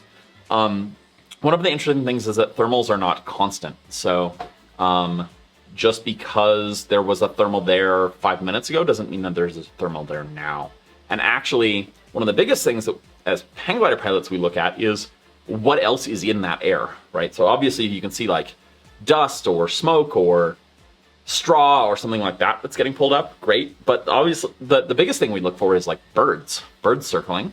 That's a big one. Or other pilots circling and getting up. Then we'll come over and join. And actually birds will do the same with us. So they will look at hang gliders or other birds as indicators. So, yeah. The birds are often good to look at because they are experienced local pilots. They fly in that area every single day, and so, or often do. And so they know where to go look. So, yeah. Yeah, you can do it. I don't know. I don't know that anybody's done like an extensive thing based on temperature on the ground. It might be interesting to look at, but like I said, it doesn't necessarily, just because the ground is warm doesn't tell you what the air is doing, right? The ground might be hot, but you might not have any hot air lifting off at that particular time. They're kind of, you can think of it as bubbles, right? Bubbles or like fountains, but they will shut off, right? They'll go up and then they'll close off again. The other interesting thing is that anywhere you have a thermal, you have like a geyser effect. So the air on the outside of the thermal is actually pushing down, right? Because it's got to go somewhere. So it pushes up to the top and then pushes down. So you'll find actually sink where the air is pushing you out of the sky on the outside.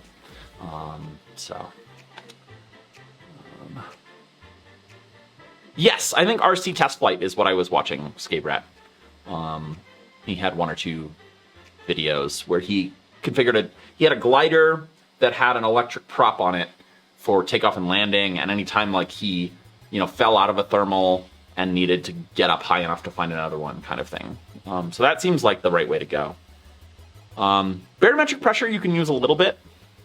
But honestly, barometric pressure just really tells you altitude, right? So that's the biggest thing that's the biggest thing that the altimeter is using to figure out how high you are.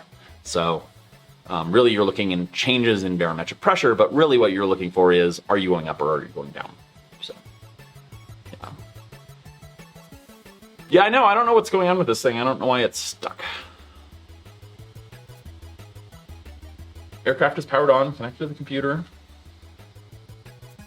I was all excited. I thought we had it.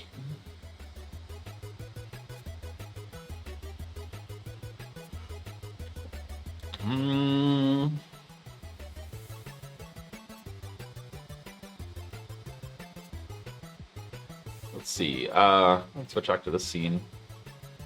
And we...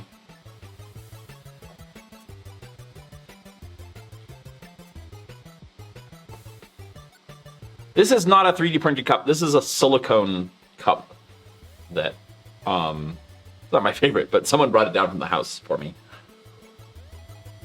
And it was the best cup to drink water and lemon juice out of, which is my preferred flavored water.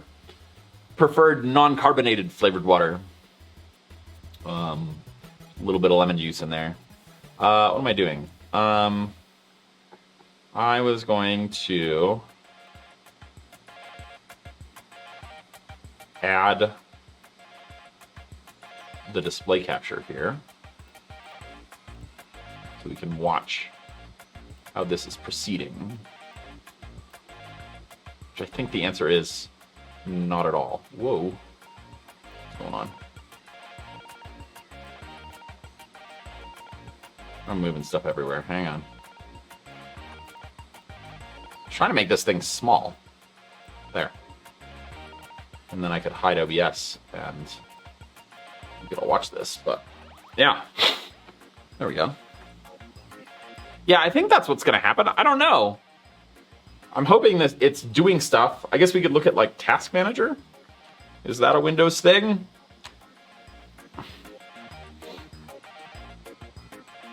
It is not using any CPU. That is worrying.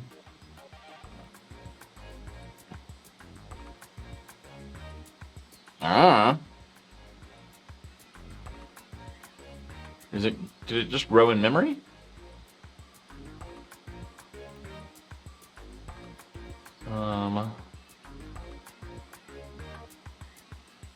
If it smells like flesh, you're doing it wrong. Yes, indeed.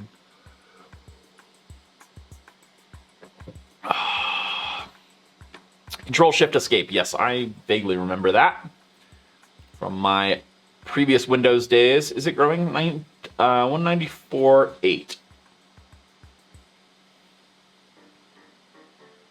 I like how unloaded this machine is. It turns out having 16 cores and 32 threads, yeah, works pretty well.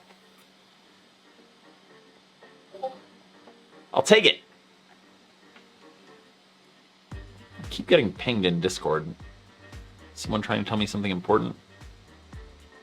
I can't tell.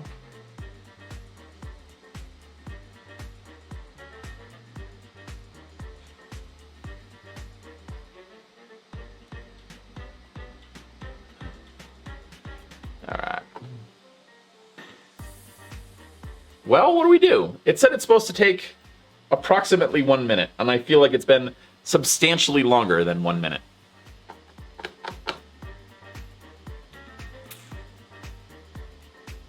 Do I cancel it? Try again? What do we think? Just warped time.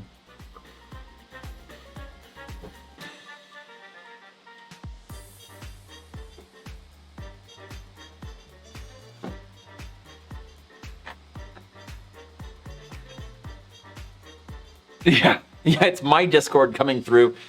I'll mute it. It's my Discord on the laptop coming through the mic. So.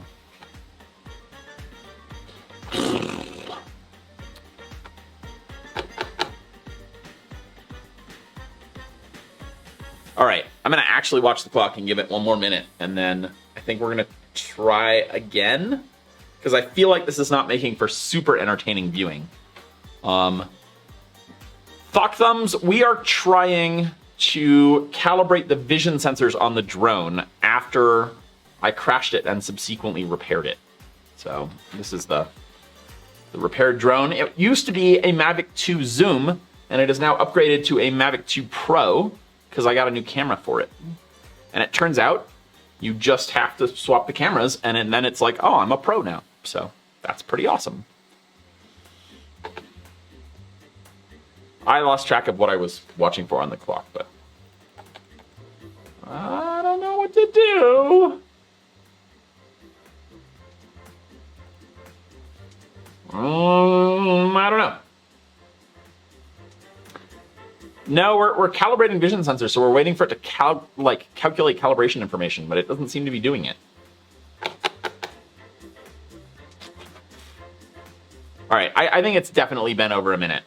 And this thing is not for lack of CPU, so let's quit and try it once more. I'm gonna reboot the drone.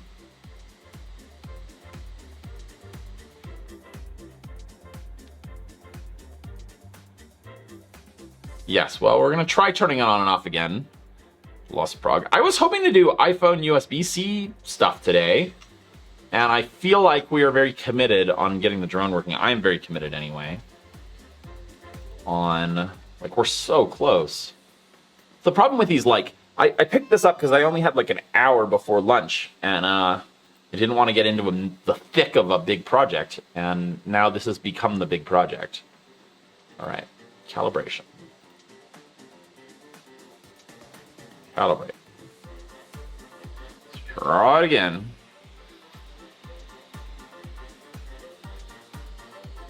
Well, let me, hang on.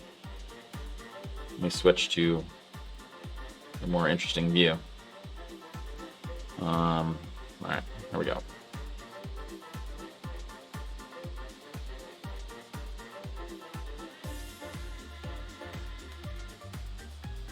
Oh, out of control. Okay. Whoop.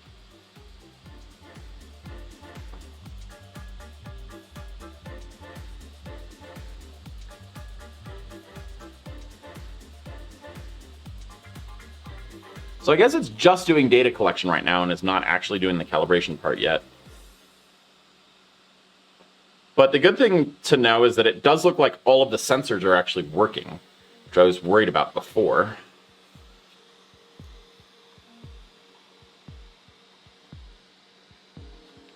Let's fold these back out. Okay, flip it over.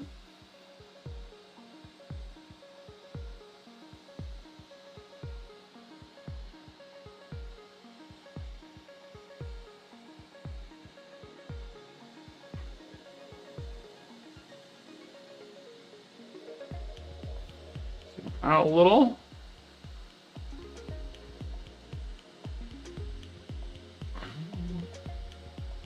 Now they're very clear in the instructions that you should be tilting it, not like moving it around. So you more or less want it to stay in the same spot and just tilt the drone.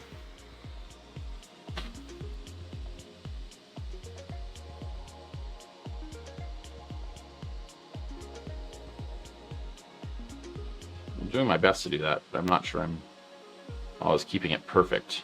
This is the part where I'm very impressed, because I'm not on like a very calibrated test stand, you know? Like, I'm moving all over the place, drone's moving all over the place. The only thing that's not really moving is the screen. And somehow they're turning this into a proper calibration. Okay, so this is the side camera. Apparently they didn't bother to have the image point at the right URL. Broken image.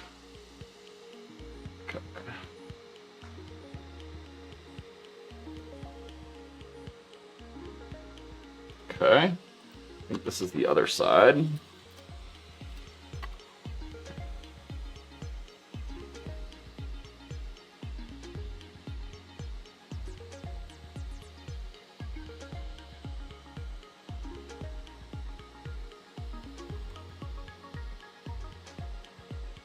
Okay, we're back to where we were.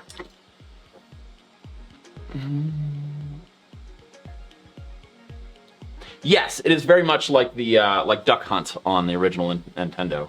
That is a good analogy. Water drop.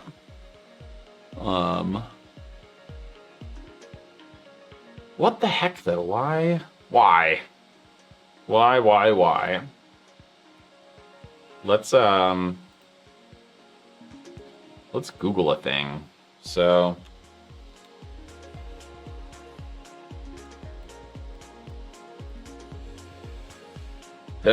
DJI Assistant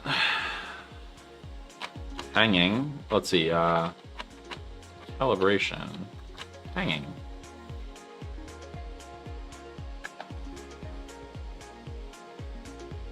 Stuck at 0% calculating. That's what we want.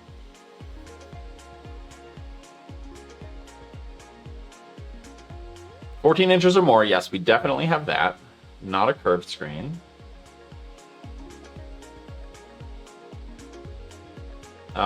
Maybe we need a lower resolution.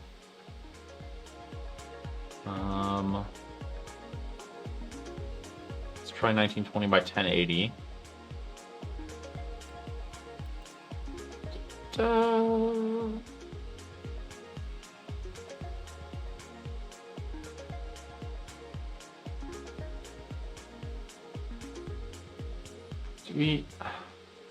not convinced I have the Mavic 2 Pro version.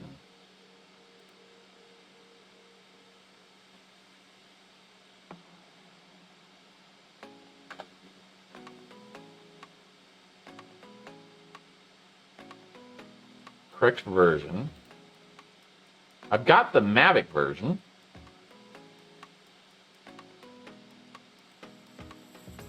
Oh, great. Disable unsigned driver protection. Fan-freaking-tastic. Unsigned driver. No, that's not working. Settings. We're gonna have to restart. That's gonna be lame. Unsigned driver. Do we know where this is? Security, maybe.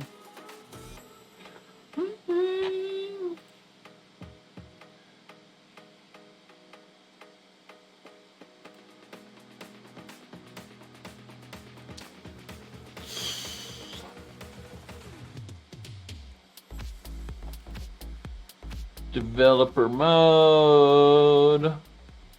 Okay, this is like a Googling thing. Unsigned driver protection. Windows 10.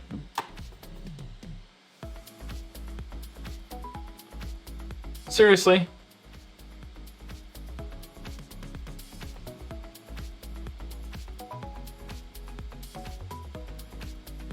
I don't actually want to download a thing. Gotta restart. Disable driver signature enforcement. What?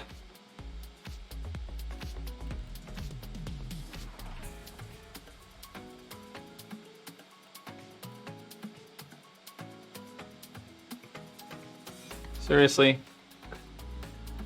Blah. Yeah, seems like that requires a reboot, which is gonna kill the stream.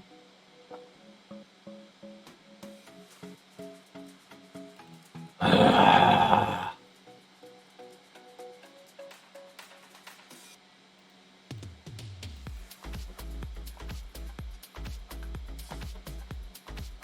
assuming we're not getting anywhere here. No. Okay.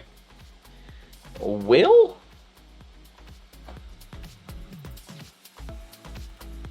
It sounds like we have to do that. I thought we were done with the whole, like, rebooting the computer that was streaming. Test mode. Gosh. What do you got to do? You've got to... Oh, local group policy editor.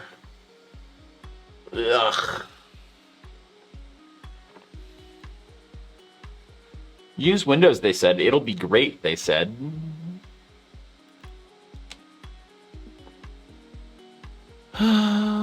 Restart. Okay. What are you supposed to do here? You're supposed to go to power. So shift and then power.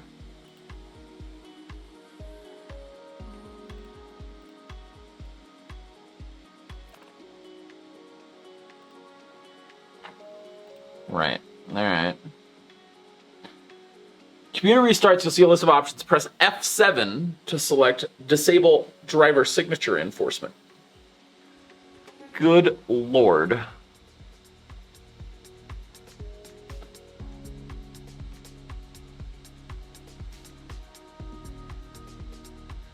You can disable it using BCD edit. I think regardless, yeah, I have to.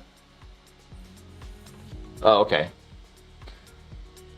Regardless, I have to reboot, it sounds like. Where's a command prompt? So BCD edit. Access is denied. I'm assuming there's not sudo. That's not a thing, is it?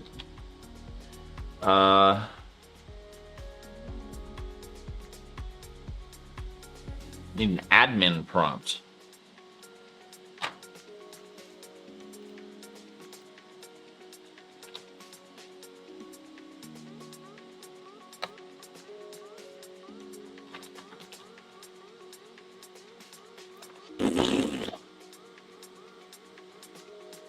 Control Shift Enter.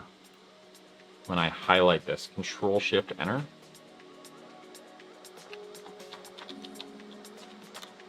Whoop. No.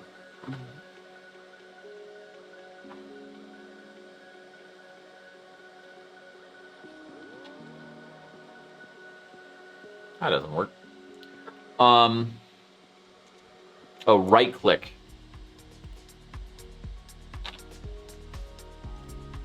Run as administrator. Here we go. Yes. Okay. BCD edit exe. Okay. What are we doing here? We're doing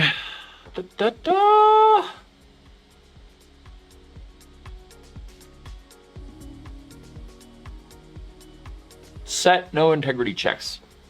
I really love doing things that require disabling lots of security, particularly on Windows. It really makes me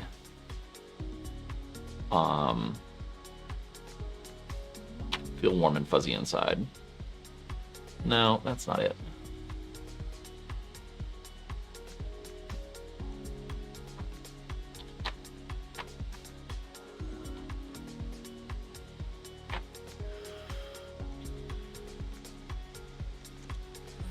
What are you guys? Oh, you're seeing my screen. Okay.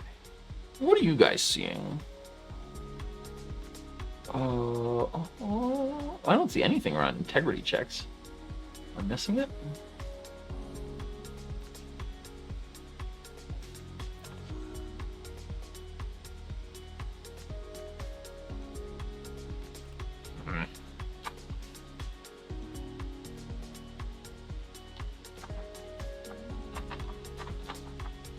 integrity checks. No integrity checks. Set. Oh, sorry, I'm missing the set.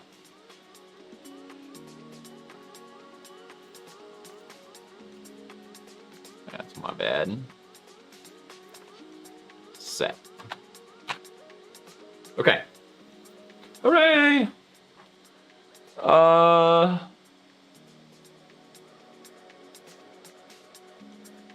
So what do? We reboot and I come back to the stream in a couple minutes? Seems exceptionally lame. Wait. Oh. Oh, this is like a double negative. Okay. Yes. Alright, I want to see this through. You all should come back to the stream in like a minute. So, I'll be right back. It's lame that I have to like fully kill the stream to do it, but c'est la vie. All right, I'll see you shortly. Hopefully. I gotta still like start up the music and stuff, but whoa. A whole bunch of windows just opened. All right. All right, we should have music. Yay. All right. Yeah, Windows is a lot of fun. It just fills me with joy. Do we need to reinstall this thing? I'm gonna say yes. Hopefully you're all back.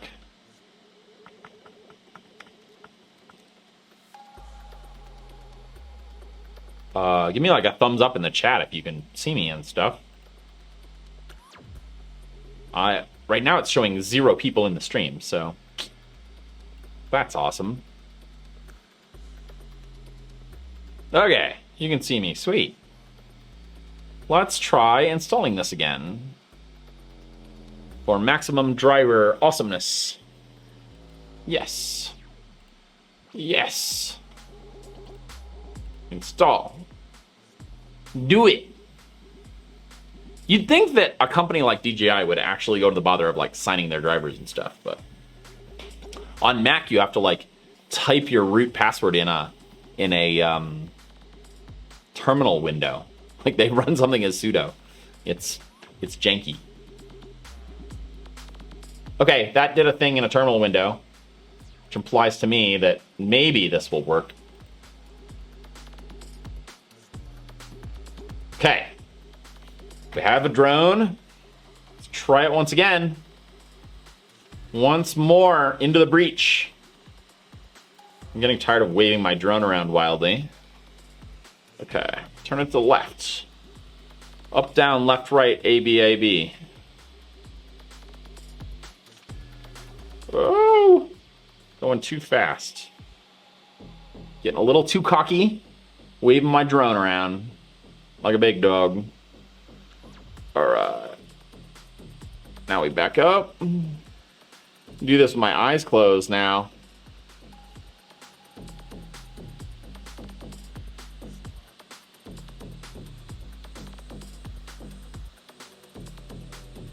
Okay, forward calibration done. Downward calibration. Got a propeller in the way.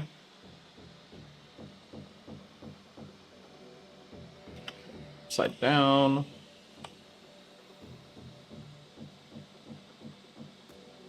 All right.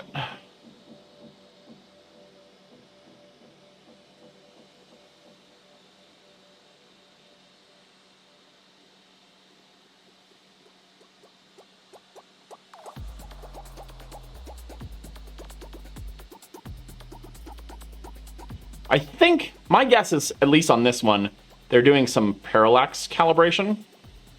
So like, what exactly are the two sensors pointed at? Oh, I forgot to put the, haha. We should do one more thing before we finish this. I forgot to put the little rubber gaskets in. And I was just thinking, I bet those affect the camera position ever so slightly. Let me do that real quick. Just a few screws. We'll make this run as long as humanly possible. Thank you guys for sticking around. I know not everybody did, but we're making it work. All right, I just realized I've got these rubber gaskets sitting in front of me. We're supposed to go around these two cameras. Let me repoint this. You're probably getting a fair amount of the back of my head as I do this. I'm sorry, but I'm not going to totally move the camera. All right.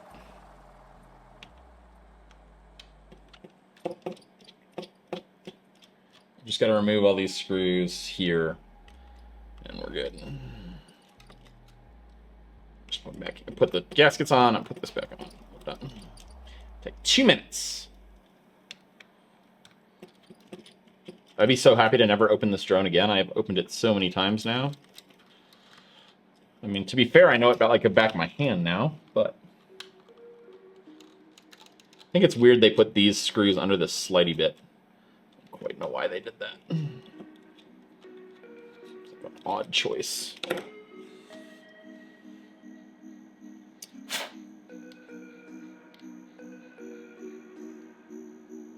I thought the secretary was going to come back for her laptop, but maybe I get to keep it now? I don't know. Okay. Wood. I won't make you guys suffer through rebooting the... Oh, you are getting a fair shot of my head. I won't make you suffer through rebooting the laptop again, or rebooting the Windows machine again. Hey, Rudy. Welcome.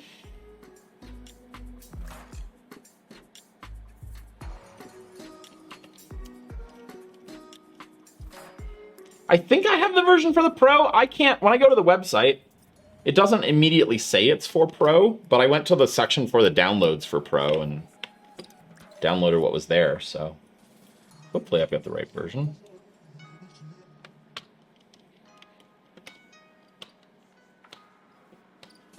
Not obvious to me. This hex bit is starting to slip on me, which is annoying.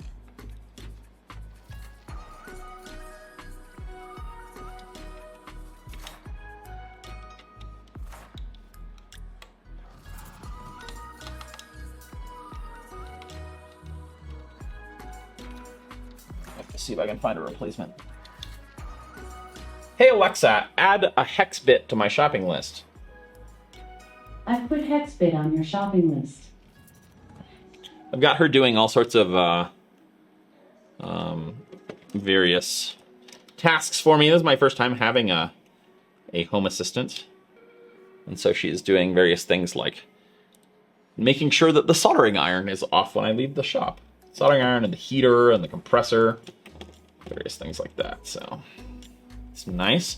I'm waiting on a wall switch to replace the wall switch here so she can turn the work lights on and off. Right now I've got all the studio lights on. I don't think I can get those controlled from her, but I'm trying not to say her name so she doesn't wake up. But I want to be able to turn work lights, and it's work lights and a ventilation fan are hooked up together, so okay. I think we're good. Let's try this. Hopefully for the last time.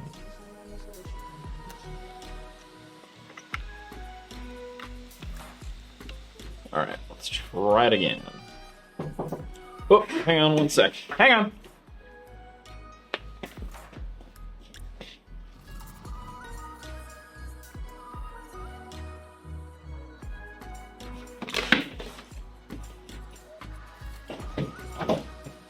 Hey there. Oh, no worries. I got it out, no problems. All right, see ya.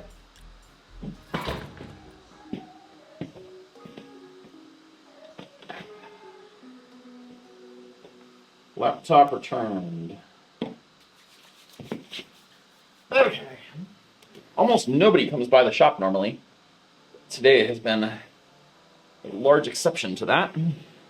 Oh, sorry, we should realign the camera. Go away. Go away, go away, go away. Okay.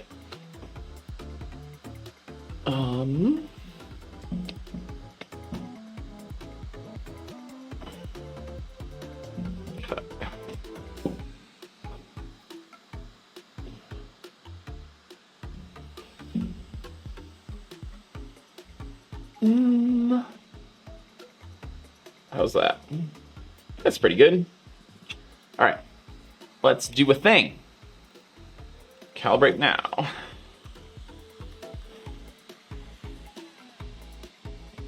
Nope, this way. These sensors.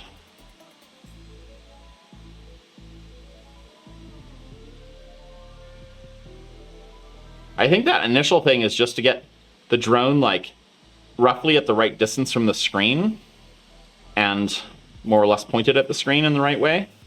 Like this here. Sort of like those when they ask you to scan your credit card. And then this is the actual calibration part where they're collecting data. Okay. Downward.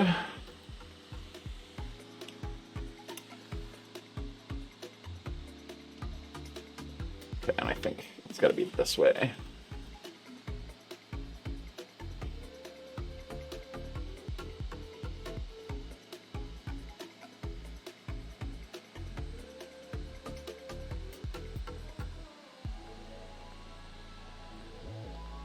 Yes.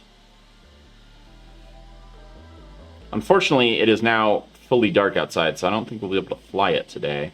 We did figure out how to stream off of it the last time I messed around, so maybe we'll fly it briefly in the shop. But I wouldn't expect a big outdoor flight right now. Rear sensor here, left.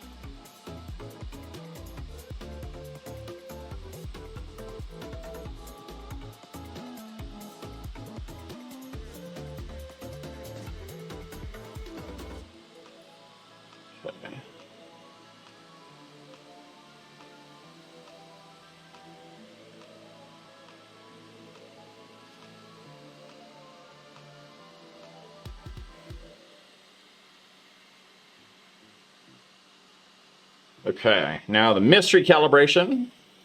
Off to the side. This way. This rotated up. Here. Where is it? Okay.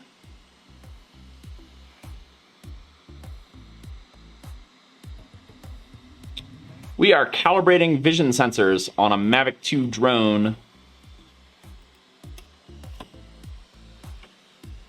Hey, Jetpack Yoshi. How's it going?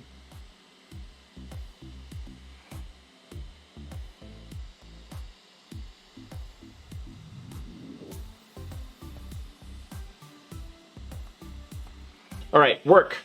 Work, work, work. Really? Really?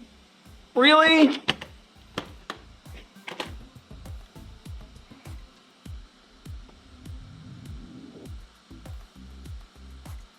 Come on.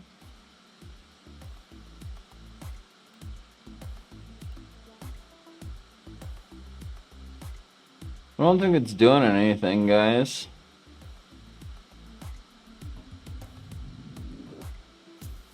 What's MC output?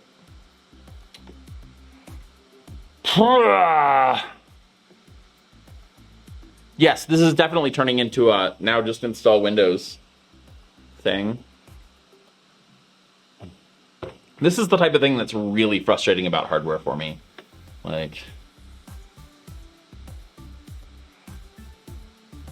also, it's not like we're getting logs or error messages or anything. It's just not working. Which is the worst type of not working. I did reinstall. I didn't reboot after reinstalling.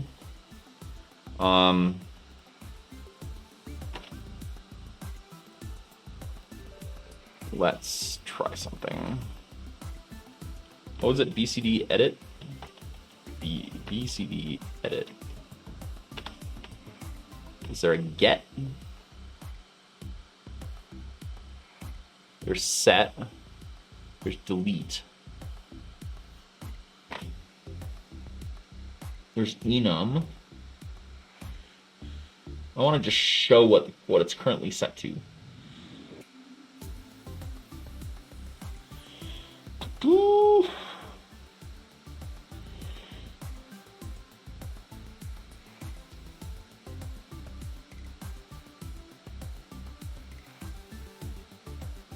I guess we could do BCD edit enum. No integrity checks, yes. Are we sure that that's what we want? No integrity checks.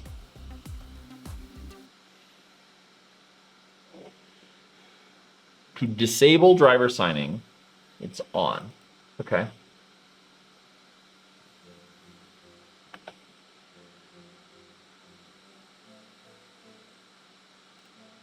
Well, you're saying if I just... I think we did the thing, but BCD edit. Yeah. It's the same as enum.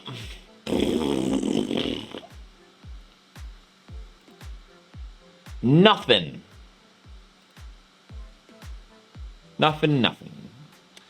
Yeah, Jetpack Yoshi, in theory, the DJI assistant, well, it's just hanging at 0, and it seems like maybe the fix has to do with drivers being unsigned.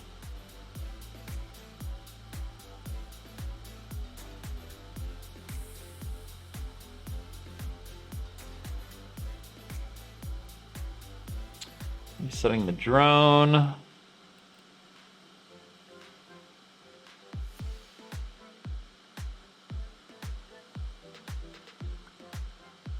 Let me switch to a proper screen share.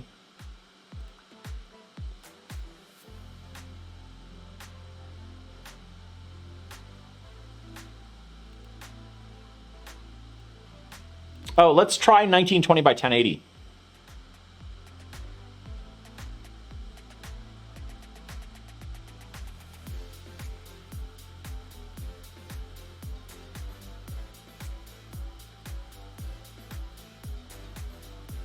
Okay, let's do that.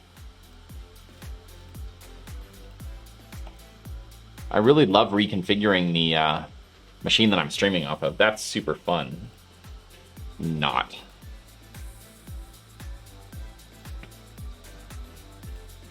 Okay, let's try this. Maybe it's like too much data or something. Quit. All right, I'm gonna swap batteries again. And then stab myself in the eyeballs because this is not fun. I'm gonna go back to being a software engineer now. We can just write code all day. We can just write Python all day.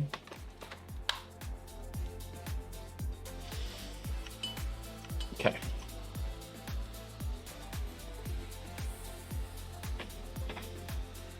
Oops. Go away. Don't ask again. Go away. You know, because software is totally not a dumpster fire.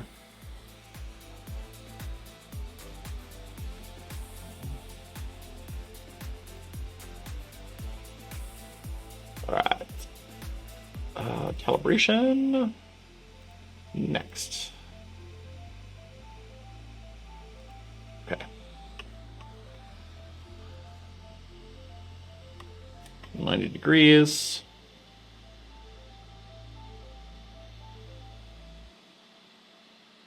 I'm not sure I agree about not working frustrated. Sometimes you just have to hate the computer enough to force it to do what you want it to do.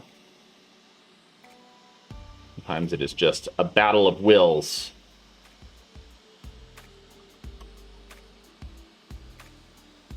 Sometimes, not always. Downward. On the upshot, we're getting really good at this part. It's this way.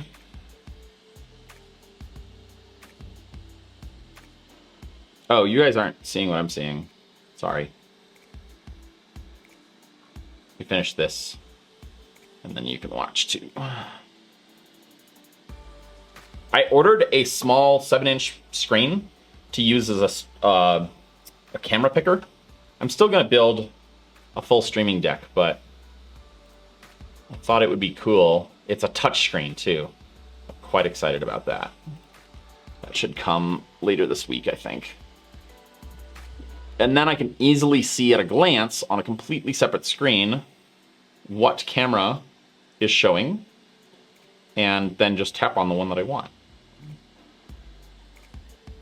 Okay. Rear sensor calibration.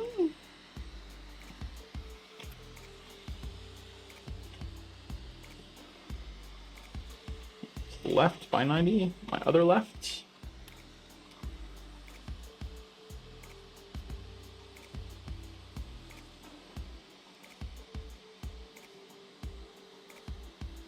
I don't think we're going to get to the USB-C thing today, but it will be first thing tomorrow. And hopefully tomorrow will be a saner day. Oh, actually, I have a thing in the afternoon tomorrow, so it'll be in the morning, I guess. I'll get going early. I feel like I'm ready to do it. Been working on some things in the background, like finding shells and trying to get someone to give me a CNC mill. So I've been talking with a few folks. One manufacturer is interested but doesn't have any to loan out right now. I need to reach out to another. I'm not going to say exactly who because I don't want to shame them. Or not that they should feel shamed, but I don't want to. I need to be careful with relationships. That's what I am saying.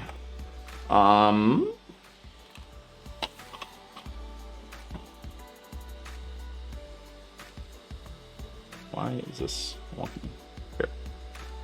Okay. Whoa.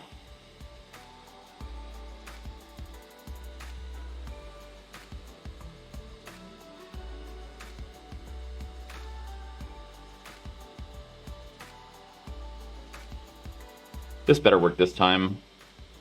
I'm getting really tired of doing this. Okay, go!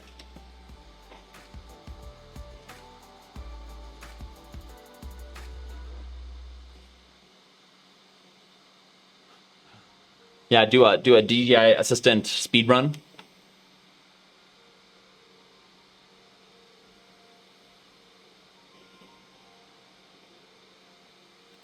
Dude, what the heck?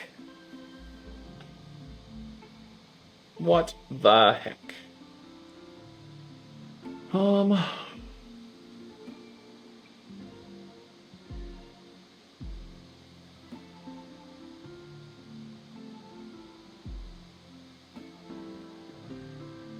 Would you have... Do we not have the Mavic version? It's so hard to tell. It says DJI Assistant 2. What did we download?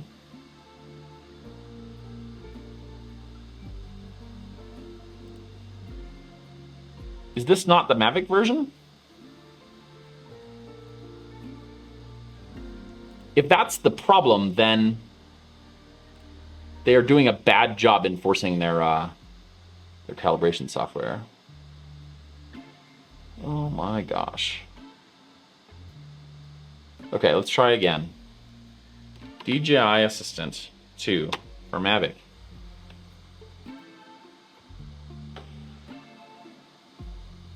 This implies to me that this is the right version. Let's try downloading it. Let's download the zip this time. Oh, I think I did get the wrong version. Let's download the exe too. Yeah, I might have gotten the wrong version, guys. Well, let's try downloading these. If that's the problem, this is going to be I'm going to feel very silly.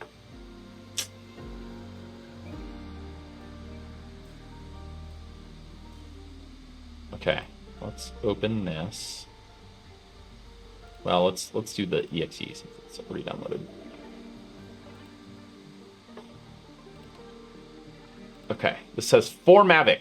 For Mavic. Wait. Is this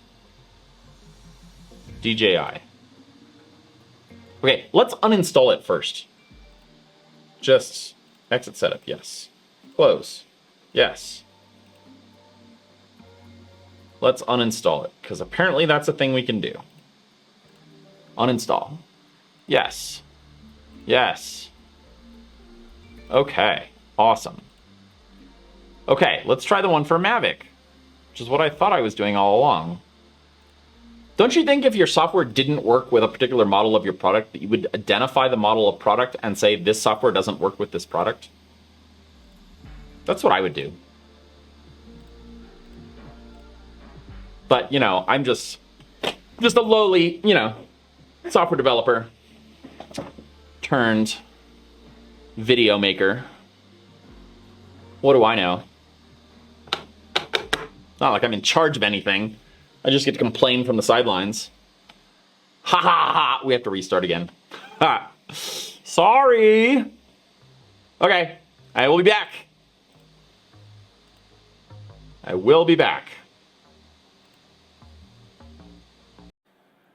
Thank you all for sticking with me. This is an adventure, for sure.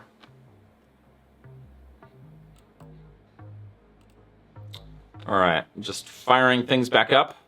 Not allowed to fiddle with my devices anymore. I mean, this goes beyond a little bit of just fiddling, you know.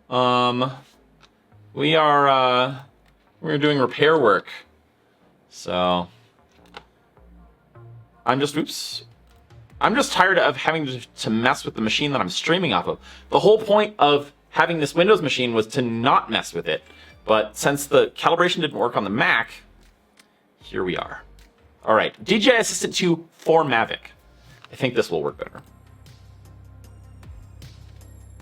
My phone, I don't know about. Okay. Allow access. Yes. Allow. Confirm. Agree. Agree. Yes. Yes. Do not consider. Boot the drone. Yeah, the problem with VMs are a good idea. The problem with VMs is I don't trust them when it comes to hardware and drivers and things like that. So, yes, that would be good if we were just dealing with software, but we're not. So I like to run anything that is talking to a third-party hardware device. I like to run that on bare metal, just to make sure. Because if you have a problem, you don't know, is it like the VM? But yeah, it's a good thought. If I was just dealing with weird software, I absolutely would. Do as you suggest. Okay. Ooh, this looks much better now. It's prompting me when I've got the thing upside down, so that's a step in the right direction. Okay. All right, move it away from the screen. Yeah, I'm just annoyed they didn't warn me that I had the wrong version of software. That's because they're showing it as a Mavic 2 Pro in the software. Like when I start up, it says, you know, what drone would you like to configure? Downward vision sensors. So I just don't understand why you can't add a check, but okay. But whatever. I'm also annoyed because I thought I had gotten the right, like I knew that was an issue, and I thought I had gotten the right software, but I guess I wasn't paying enough attention.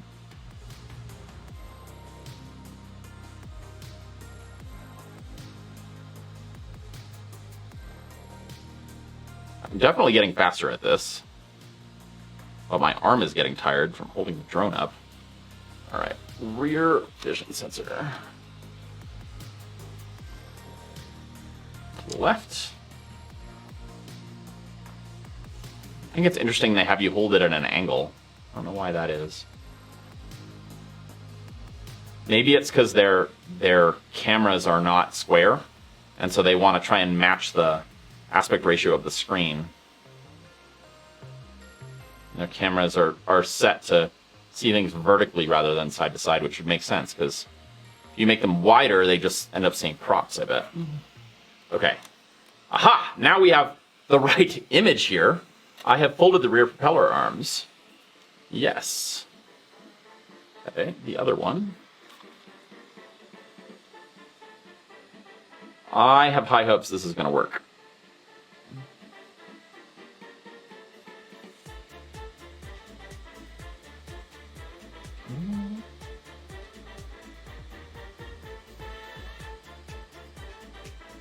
It's sad we keep rebooting and losing all these people. A whole bunch of people drop off every time I reboot. So, it's unfortunate. I'm also not convinced this makes for stellar entertainment, but what are you gonna do? Sometimes you just have to recalibrate. Yes! Ah! It's doing a thing! Success! That feels good. Yes! Okay. Let's fly the drone inside. What could possibly go wrong?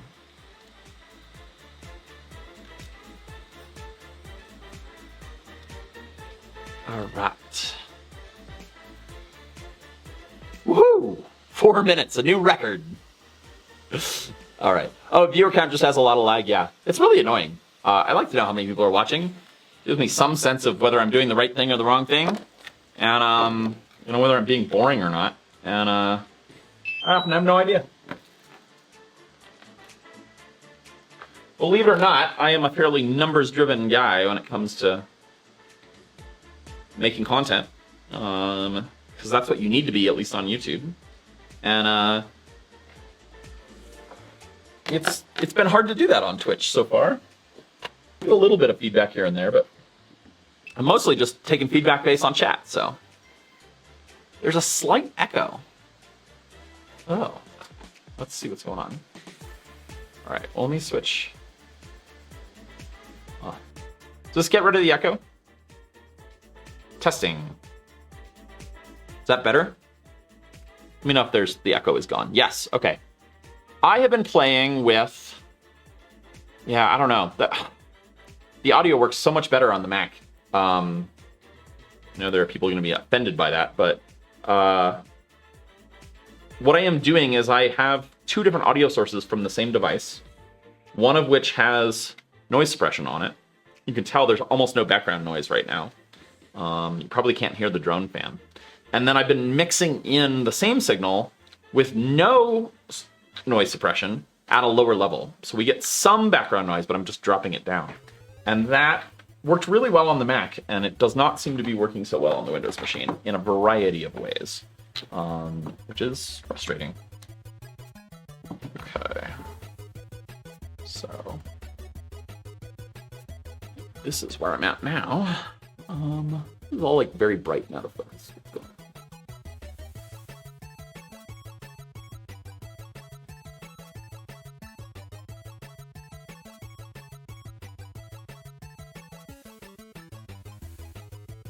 That's something approximating. Correct. Okay.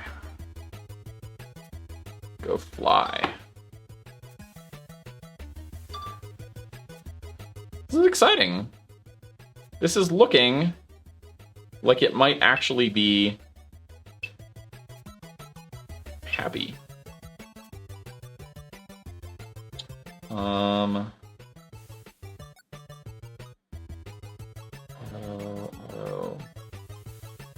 Gosh. I think we're good except... Oh, it says...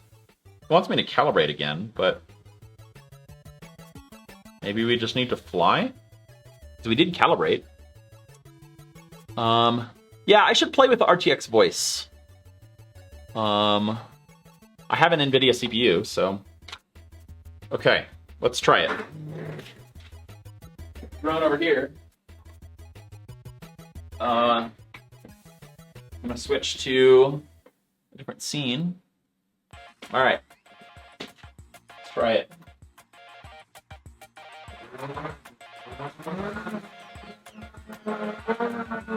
You have to fly your drone right at eye level. Obstacle avoided.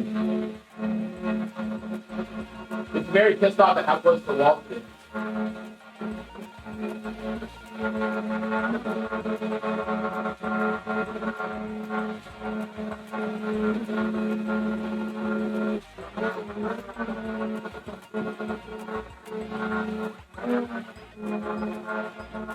Oh, that's better. That feels bad.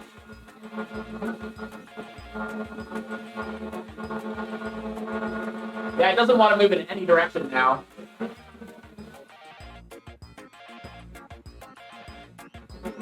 I put it in sport mode so that it lets me fly on my own, but it seems to be tracking well. I think we're good. We've got the camera working. Show you. It's very loud inside, but yeah, the camera's working like it should.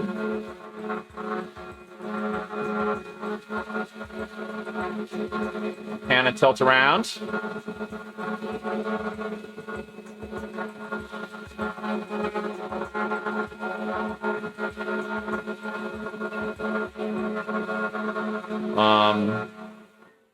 Whoa.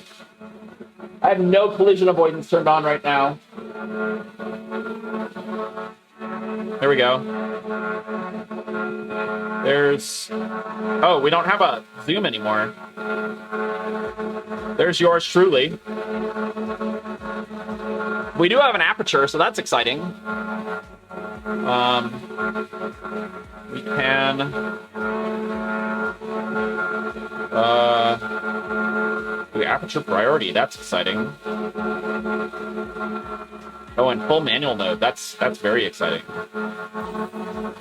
Oh, turn off auto ISO. Yes. That's great. Okay, I'm gonna land this thing before I get in trouble.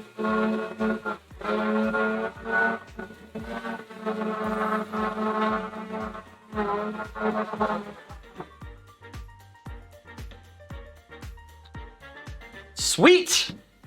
I think we have a working drone again. Lisa Fermi, thank you for the bits. Jetpack Yoshi, I have wireless labs. I just don't have them hooked up. Honestly, it's I have the I have a shotgun just because it's easy. I don't have to put it on and screw around with it. It's hard to put labs on t-shirts in ways that look good. You end up sort of having to like tape it to your chest or to the shirt, and that's a lot to get rigged up every time. So, Shikusa, thank you for the bits. So yeah, success. Easy Dog, I see you. I guess we're doing tea, cold tea. I'm gonna get something else to hydrate with here, and I'm gonna change my resolution back to something sane on my screen because I've got 1080p on a 32-inch monitor, which is ridiculous. Give me 1 minute. I'm gonna go back to split screen actually. Here, let me show you what I'm doing because I think this is cool. Let me show you my screen like this. Because I want to show you. So I'm gonna change it to a weird resolution. This one. Go. Is there an apply? Apply. And it's gonna be all stretched for a minute, but watch this. But I like to keep these changes. Hang on, let me make sure I'm not gonna show anything weird. I don't think anything really is of note is open. Oh wait, hang on. Hang on. Quit stuff on the Mac real quick here. Because we're gonna be able to see both in a second. All right. I see you, Easy Dog. Give me a minute. Okay. So, yes, keep these settings. Yes, this looks funky.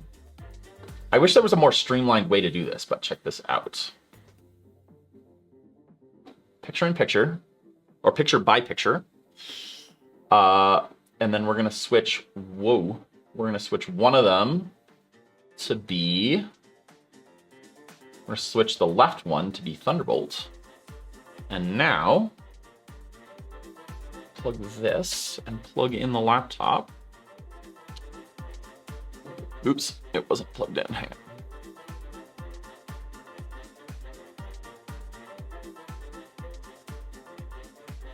Oops, this one. Thunderbolt. And now I have, okay, wait. Now I have a Mac on this side. Wait. wide enough. Oh wait, we got to get Synergy up and running again too. Hang on. I'm quite proud of this little hack I have done. This should be the server. Okay. So now, can you guys see me? Let me make sure. Okay. Now, over here, so this is the Mac laptop screen. This is also the Mac, right? I can drag Windows back and forth between that, right? This is running OS X. And over here is Windows. And the cursor and the keyboard, the same cursor and the keyboard work across the two. You can actually tell the cursor changes color between them. I think that's pretty darn nifty. So it means I can use both. So I'm streaming off the Windows PC because it's got the ability to dissipate heat, which apparently is no longer a feature of Macs. And then the Mac is where I actually get stuff done. Yeah. Yes, this is a PA32U, I think. PA32U, which I think is very similar to the UC. Yeah, so it's an HDR monitor with some amount of LEDs behind the screen that can dim independently. I don't know what that's called in marketing speak, but let me shut down drone stuff here. Yeah. What I would like to be able to do is have everything that I just did happen in software via like a macro. So specifically changing from split screen to single screen, I'd like to just have a macro to be like, okay, I want to switch to the Mac now, or okay, I want to switch to the PC, and not have to manually configure things on the monitor. I imagine I can automate the changing of resolutions on the PC and Mac and stuff, but I haven't figured out a way to use software to change the picture-in-picture mode on the PC. So, oops, sorry, I hit the wrong scene button. So, local dimming, yes, that is the word. So, yeah, I might have to build something that presses buttons. I guess I could do that. It's a little like joystick on the back of the monitor that allows you to move in. You know, you can go left, down. You can go in the 4 directions, and you can push in on it. Yes, you can push in on it. And so I would need to build some servos that had fingers that pushed it around, I think. Yeah. Yeah, DJ Marlis, I looked. I guess I could look again, but I looked. As far as I know, let's look right now. I think the only software you get is for calibrating the color, because that's really the big selling point for this monitor, is that it is a somewhat affordable compared to your other options HDR monitor that you can master HDR content on. And I got it because I wanted the option to start doing HDR content, but also I just really wanted a properly color calibrated monitor. And this, you can actually plug in one of the X-Rite color calibrators, which I have, into it and do calibration that gets written into the monitor itself, not into, Windows or whatever. So, let me screen share. Oh, I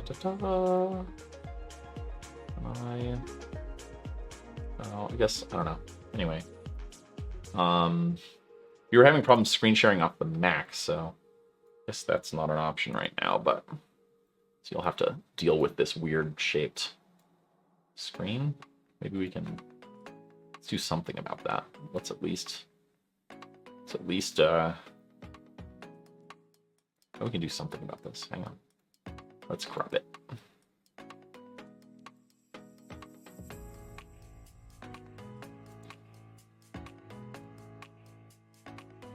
That'll work-ish. Kinda, sorta.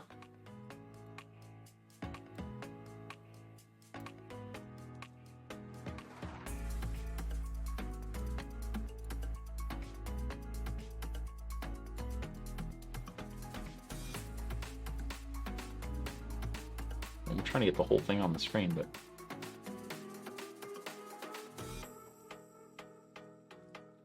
it's being weird for me. Anyway, something like that. And then we can, whoa, put a browser up here.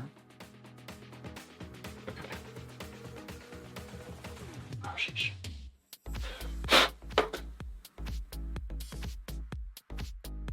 All right. What are we doing? We're doing PA 32 UC downloads with a S, because we're looking for the legal ones, not the downloads with a Z. Drivers and tools 10. Driver package utilities. It just has calibration software in here, I think. So download. I don't know if I've actually installed the driver for this yet.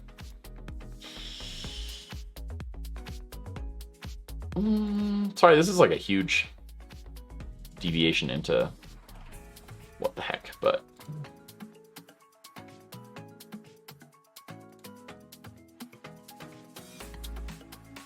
since we're talking about it, how do I just do extract.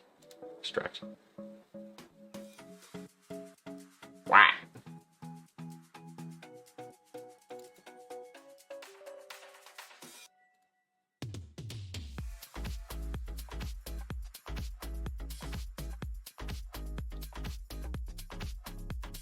Yeah, bigger monitors are better for older eyes.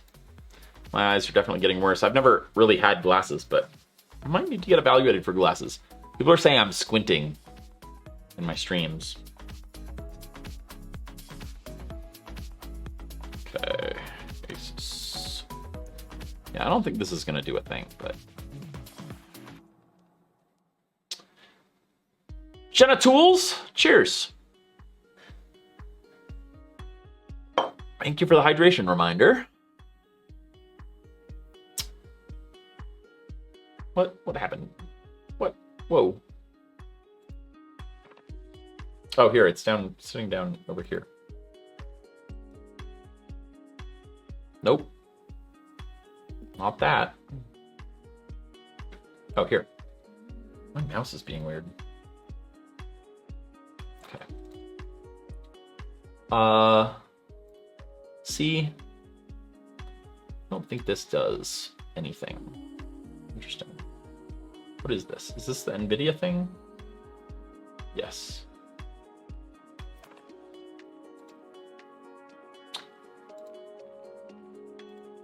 Yeah.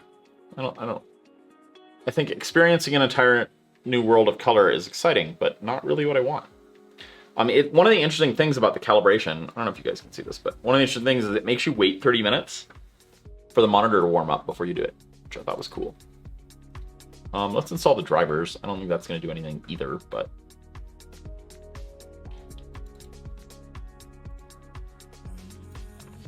I want double clicking on it to work like it does on a Mac, which is just, it extracts it to a directory named thing.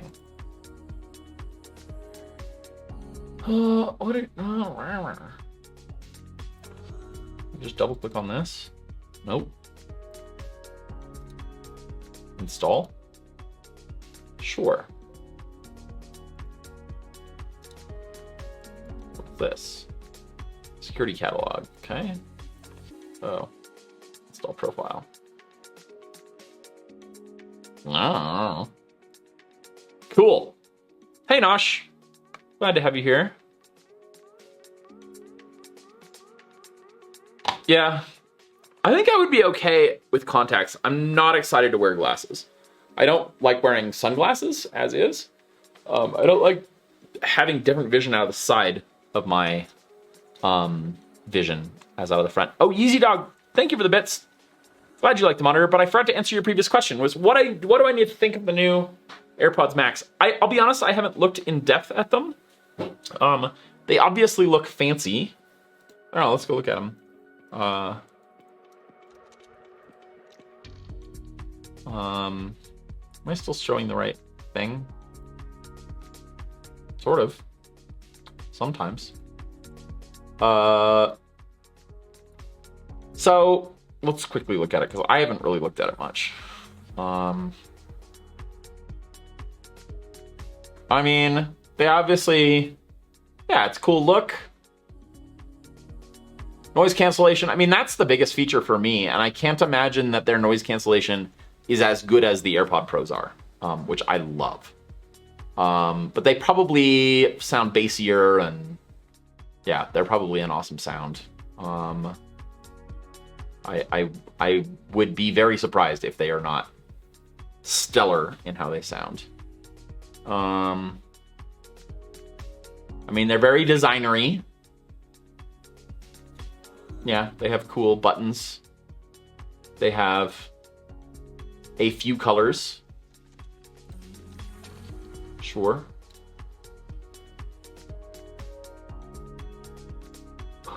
I would bet that the bass is much better on these than the AirPod Pros, which I don't think it's bad on the AirPod Pros, but I'm not an audiophile. Computational audio. Okay. Yeah, I mean, ultimately with things like headphones, you just gotta try them on, right? Adaptive EQ. This thing is being weird. My mouse is. Yeah, I mean, yeah, I'll try them at some point. The case is super funky. I saw that. It's pretty wacky.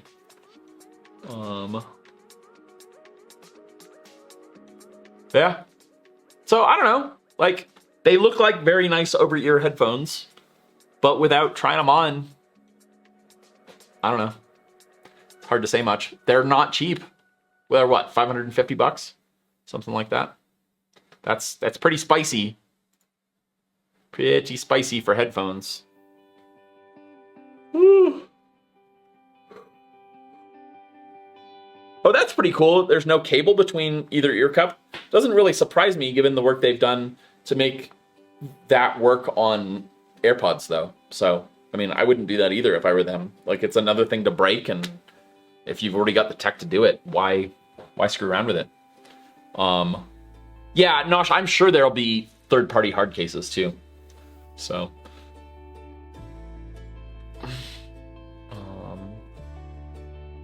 yeah. I really like having the AirPod Pros in my pocket constantly. I always carry them around, and I'm kind of sensitive to noises in many different ways. And so having something that I can just pull out of my pocket and put in that doesn't look like me putting in earplugs or something, but acts as well as earplugs is pretty awesome. So I'm a big fan. It's been like a significant quality of life improvement for me to have the Pros even over the previous AirPods, which were quite nice to carry around. So I haven't been doing it as much. I had the AirPod Pros or the AirPods I was putting in my little change pocket in my jeans, but I'm just throwing these in my regular pocket. One of the weird things about my particular situation is, I'll show you my AirPods. So okay. Focus. So one of the interesting things is that I get, because I've been doing metalworking in the shop, I get metal shavings stuck to the various magnets in here. And metal shavings are particularly bad for speakers, I have learned. They've really messed up the speakers on my iPhone and on my MacBook, both of which are probably going to need replacements here. They're causing the speakers to sound like they're blown out on the MacBook. And I've tried cleaning it out with both like compressed air and vacuum, and I haven't really had much luck. And I think I've had the problem on multiple MacBooks now, and multiple iPhones. I didn't realize it, but when we were shooting the ATM slot machine video, we were in the shop where Derek was welding constantly, and so his grinding dust and spatter and stuff was getting in the MacBook. So lesson learned. That's why I've got a plastic curtain that pulls across this shop now, which is helping. But yeah, Easy Dog, you're saying You have the Sony XM3, so you're fine for now. And you have a pair of Pros already. Yeah. Yeah, I'm not gonna rush out and buy a pair of the AirPod Maxes, but I don't think there's anything wrong with doing that if you need a new pair of headphones. If the price range makes sense for you. I mean, I would go try them on at a store first, but I might not do that until COVID's over. I don't like the idea of trying on headphones that somebody else, a bunch of other people have been wearing. Not right now. Yeah.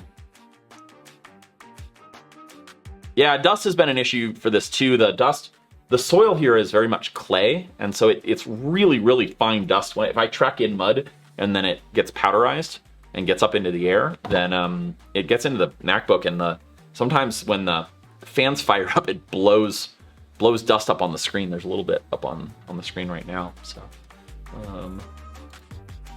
that I've stuck the compressed air gun in there and blown a bit out. Yeah, there's a fair amount on the screen right now. So I don't know. I don't quite know what to do about that. That seems like a much less tractable problem. Debapi, thank you for the hydration reminder. Finish up the last of my caffeine here. I have also tried magnets, Randall, and I have not had much luck with that either. So I don't know. Yeah, I haven't tried it with a really strong magnet. I unboxed these. These are not neovac, but I have these two here, which are pretty hefty. They can also kind of mess with your laptop too, so I don't know. But I don't have a spinning platter on here, so it should be fine. Let's try.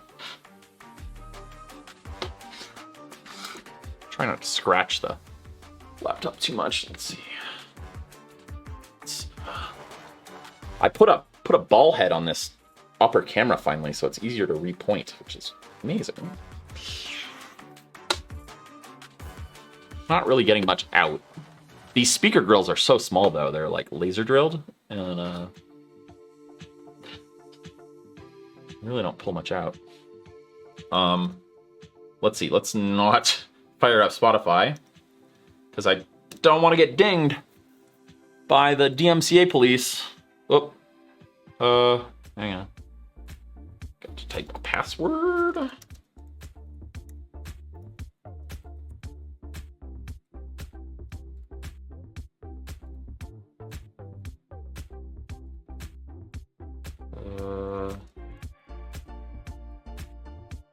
Okay, this is the password I don't want to show anybody. You guys definitely can't see this, right? Okay. I'm gonna turn off the drone. Need eyes.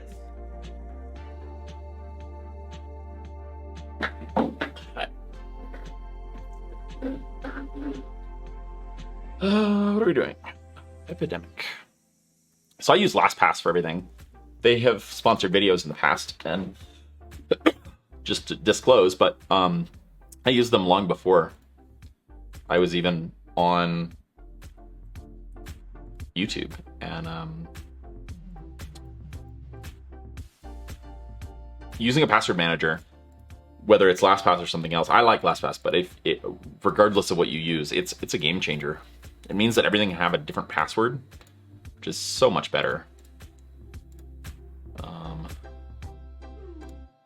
It's making me prove whether I'm a human or not.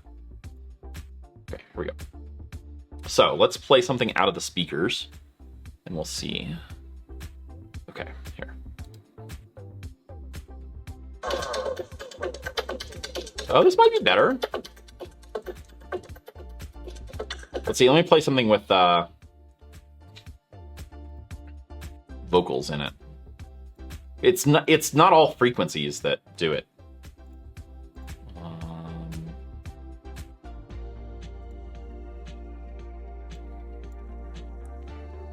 don't know. Let's just do trending.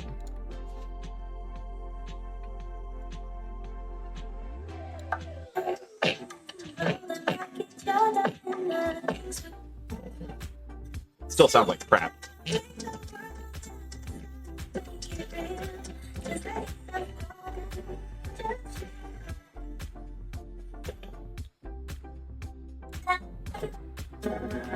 I'm trying to find. Oh, it was doing it for a minute there. Hang on. Trying to find that right frequency. Why use LastPass versus iCloud keychain? For one, LastPass works on my Windows machine now. So that's a big reason to use it.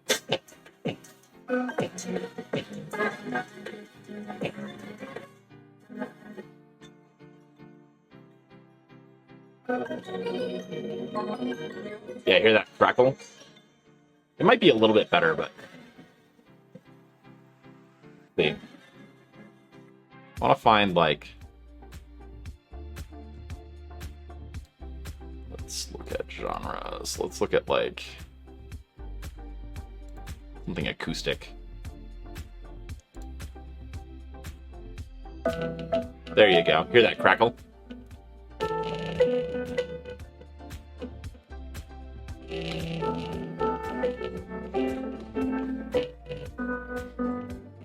It just sounds like it's blown out.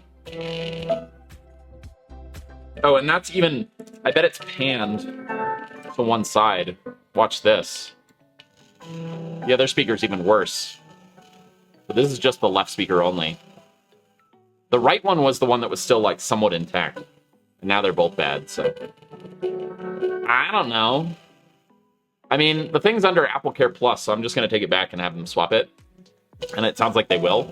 But, it's very disappointing, I have to say. Anyway, that's a total diversion. Yeah. It turns out that there are reasons to have different rooms in your shop, specifically separating, like, metalwork and woodwork and, like, electronics and computers. So, yeah, like I said, I've got the curtain now, and that helps somewhat. And we're, you know, I'm trying to sweep and dust and stuff fairly often, but still, it's an uphill battle. So, GG Marlis, I don't know the answer to that. I don't really know what he's asking. So, let me get something else to drink. I don't know what else to do from here. I've got like another, I don't know, 15 minutes or so. Is there anything specific y'all want to do?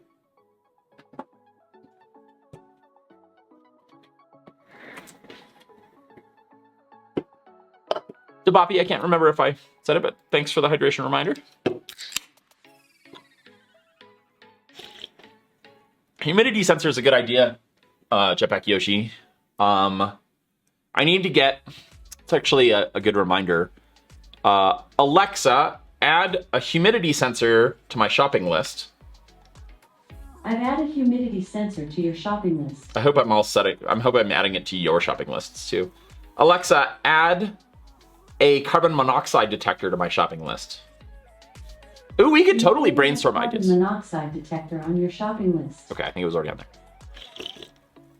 Oh, I only answer Twitch chat and not Discord because it's too many things to look at. I don't really keep track of one chat, let alone two. So, yeah, I don't know why he's asking in there right anyway. Nicola, if you're watching, you should just hang out in this chat, in the Twitch chat. But if you guys are not in Discord, you should join Discord. It's a lovely little community we've got going on there. So it is still small, and I hang out in there most of the time when I'm in the shop. If I'm in front of the computer, I'm in Discord. So yeah. Hey, Edrig. But yes, Extent Replicant. I'm happy to talk about brainstorming YouTube video ideas. Let's do that. What ideas do people have? I get a lot of requests for the same ideas over and over again, and there are some reasons why I haven't done certain stuff. So I'm happy to explain those, but I'm also always open to ideas. I get a lot of my best ideas from I'm just hanging out with folks, and you know, stuff like this, things like drinking beer with people in Shenzhen, you know, just sitting around lamb barbecue and shooting the shit. So, yeah. I get a lot of questions like, why don't you build an X? Often, well, historically, the answer to like, you know, why don't you build a DJI drone, right? That's an easy one. The answer historically has been because those parts are not available in the markets in Shenzhen, and I feel like the interesting part of like building my own iPhone was going to the markets and looking for the parts and stuff like that. Even building the Android phone, like finding the parts was rough, and those were available. I've looked at building my own Mac. There are some Mac parts in the markets, but things like logic boards are hard to find, and it would have to be an older laptop. And there just aren't a ton of people that are selling like Mac logic boards. It's like maybe 10 vendors at most, whereas like iPhone logic boards is, you know, 100 people probably. So it gets a lot more, like the sourcing gets a lot harder. The thing I'm fuzzy on, and maybe you guys can give me some feedback, is my feeling is that outside of the pandemic, and this is where my thinking is kind of changing during the pandemic. Outside of the pandemic, my thinking is that ordering all of the parts to say build an iPhone or build a MacBook online is probably possible. The question is it interesting? And my answer in the past has been like, it's not that interesting. And now I'm like, well, you know, like I'm sitting in the shop all day and I'm doing my best to queue up projects, which are essentially, you know, I'm having to do mail order projects anyway, because I can't, you know, it's not like I can go and buy iPhone parts at Home Depot. You know, it's not like there's a phone market in northern New Mexico, and Lord knows when I'm going to be able to go back to Shenzhen. So I don't know.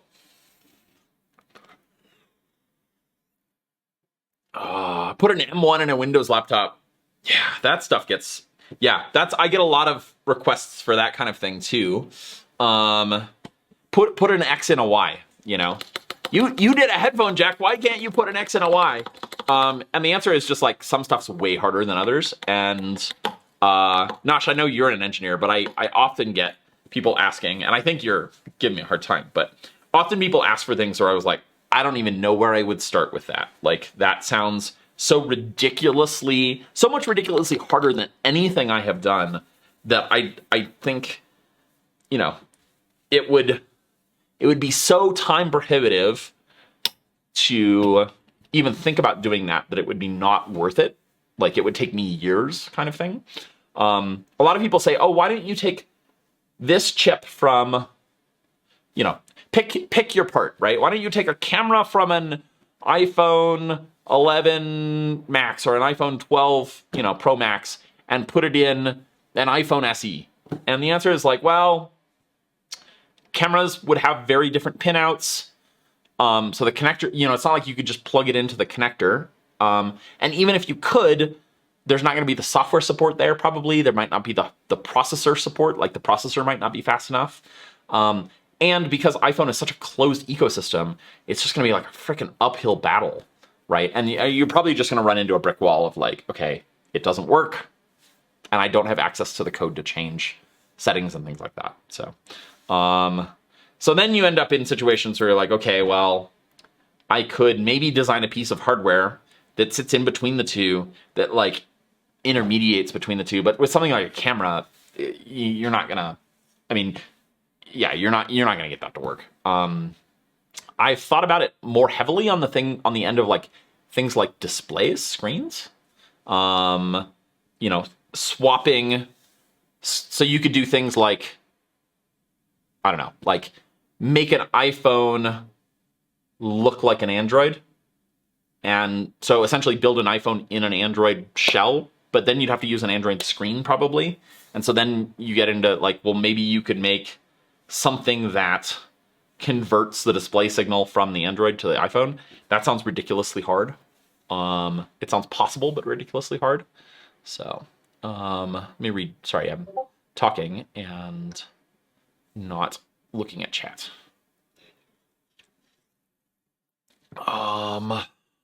Yeah, Rudy, I think you're hitting on the nail on the head. Like, is that possible? Maybe. I would like, one of the things I'd like to do now that I have some decent test gear in the lab, thanks to Keysight, is I would like to start looking at the display signals. It is possible that, or it is likely that the iPhone screens and a lot of the Android screens are all running, I cannot think of the name of it right now, I'm just blanking because I'm on camera. There is a standard protocol which is documented, but you have to sign an NDA to get access to the documents. It's like a closed, it's an open consortium, but you have to pay to get access and stuff. Is anybody, MIPI is the standard, and I think MIPI is both for displays and cameras. But there's not a lot of open documentation around it. So I was thinking it might be interesting to start playing around with that and seeing if you can do things like build a board that would run an iPhone screen or run an iPhone camera.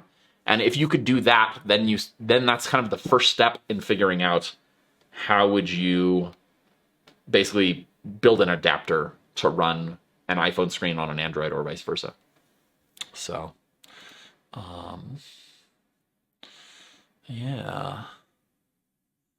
But Capo, I think you're hitting the nail on the head, which is like, if you're going to do that much work, you might as well start a company. Yes, like some of these projects get so large in scope that it's like, is it really worth it for a video or a series of videos? Like,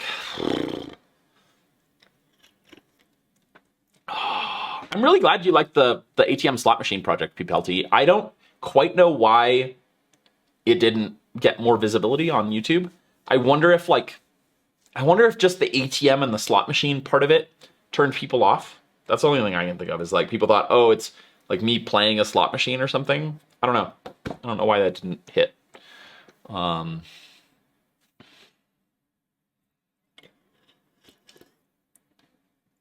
Jetpack Yoshi, it's an interesting thought around, like, have I thought about doing more collaborations with some of the people I've met? Yes. The short answer is yes. Yeah, it's just a matter of finding the right thing often. So I definitely have a list of people that I want to do collaborations with.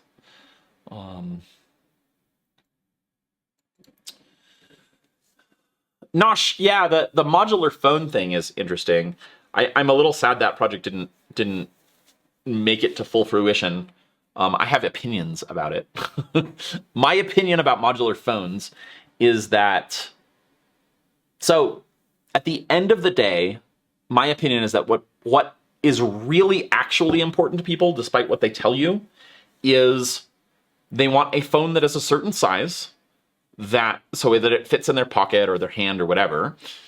So there is a size constraint, and they want the most bang for their buck in that size constraint. So they want the most battery power and the most horsepower up to a certain limit. And they want it to be durable and waterproof. And so if you are going to build a modular phone, you need a way to connect the various parts together. And I think the efforts thus far have been connect them together in a way that is easy or easier for consumers to take apart and put back together, so that it's, it's not just for repair technicians. And so the issue then is that you end up spending a lot of your space budget on connectors between modules and enclosures to make the individual modules waterproof. And so the reason that phones right now are not modular is because they are maximizing how much stuff they are cramming into the available space they have in the form factor by, tweaking every little last connector and cable and circuit board to cram it into that space. And so the result is that things like across iPhone models, you can't swap cameras because they have different connectors on them, right? So I don't know. I mean, I think, yeah, I guess I don't have an interesting take on that I think would be successful. Like, yeah, I don't know. I don't know. I have thought about where I think is more interesting is designing a custom phone of some sort. And so then the question is like, well, what should it, you know, what's unique about it? I have lots of thoughts in that area. Nosh, yeah, I think gambling probably got buried by the algorithm. I tried to like, when I saw the video not doing well, I tried to remove all of the gambling from the thumbnail and title and stuff. I also asked, I have some like director level contacts at YouTube, and I asked them, and they were like, I don't think that you're getting suppressed. So I don't know. It's one of the things that's very frustrating about doing big projects for a single video or 2 videos in this case, 3 videos on YouTube is like you're really dependent on, you know, whether you hit something in a you know, recommendation algorithm suppression filter, you know, or you know, you're very at the mercy of the algorithm. So yeah. Oh, MIPI, sorry, I'm reading chat out of order. MIPI DSI is displays, MIPI CSI is cameras. Yeah. Oh, you can buy small MIPI control chips. That's cool. Okay, now we're onto something that might be, this is where I get excited. Oh, sorry, I should switch to this view. I'm taking notes now.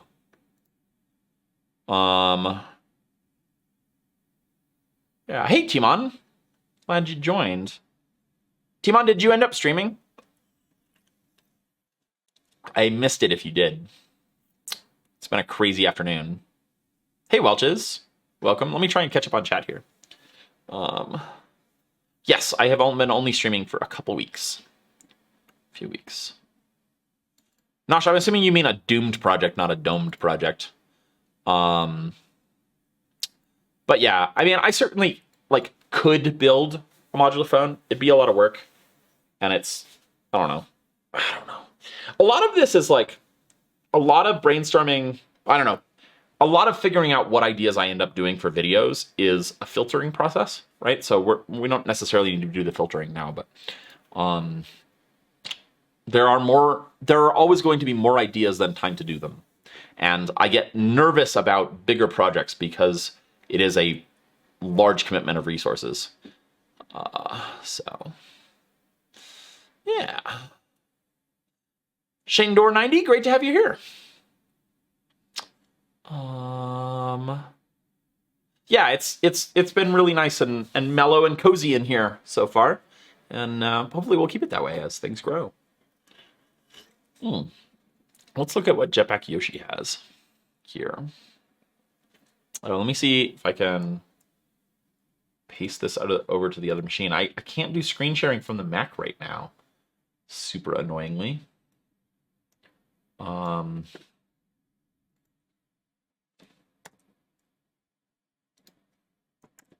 see if cut and paste works. No. RAID TC330. Okay, this is gonna get about to get very geeky. Right. Let's look at this thing.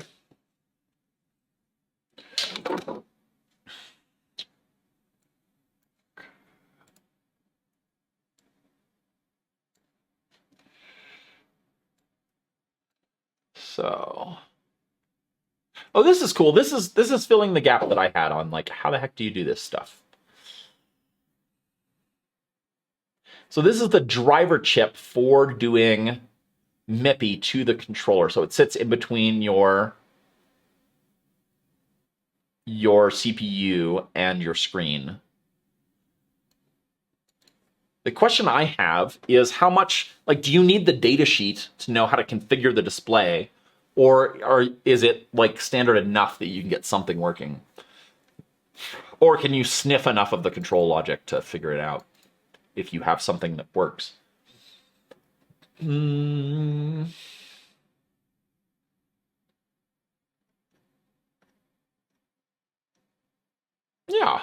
Yeah. This is cool.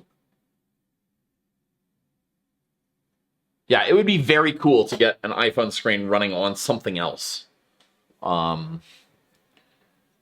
Partly because there are a heck of a lot of iPhone screens in the world. Like, a lot.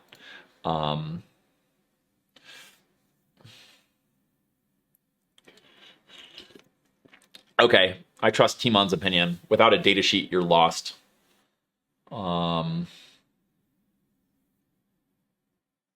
Yeah. HDMI into an iPhone screen board, yeah. I think that would be super cool. That would be super cool. I have been playing with some other displays. I won't say quite which ones yet, but I've been playing with some other displays, not iPhone displays, and they came with driver boards. So, yeah. Timon might know what I'm talking about, but don't spill the beans yet. Because I think Timon originally gave me the hint, the tip. So, plan on talking about them soon. Soon, I have some stuff in my hands, sitting in the back room. So, yes, there are a ton of phone screens with HDMI to DSi driver boards. That is true. I guess I didn't fully... Like, I haven't really dug into the MIPI stuff, so...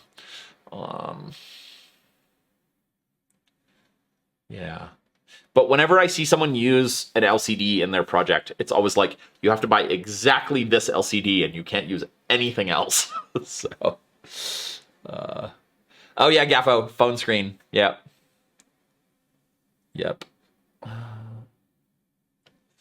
Phone screen as a interview word rather than a,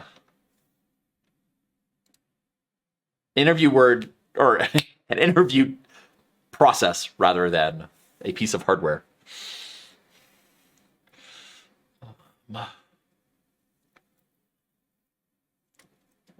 are you guys talking about?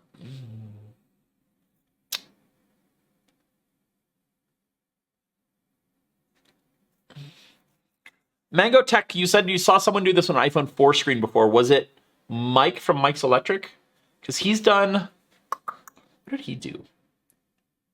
Mike's Electric. He's got a YouTube channel. Nope. Mike's Electric stuff. And he does all sorts of very cool LED installations. And he's done some really cool reverse engineering. Display. He did the iPod Nano 6, which is sort of what gave me the confidence to say maybe I could do something similar with an iPhone screen. And I thought maybe I would start with some of his approaches at least. But Tom W. Tom W.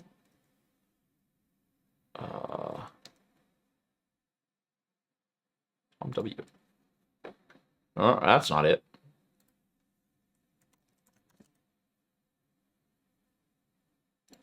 I'll have to look it up later, I guess. iPhone display? Oh, there you go. That's cool.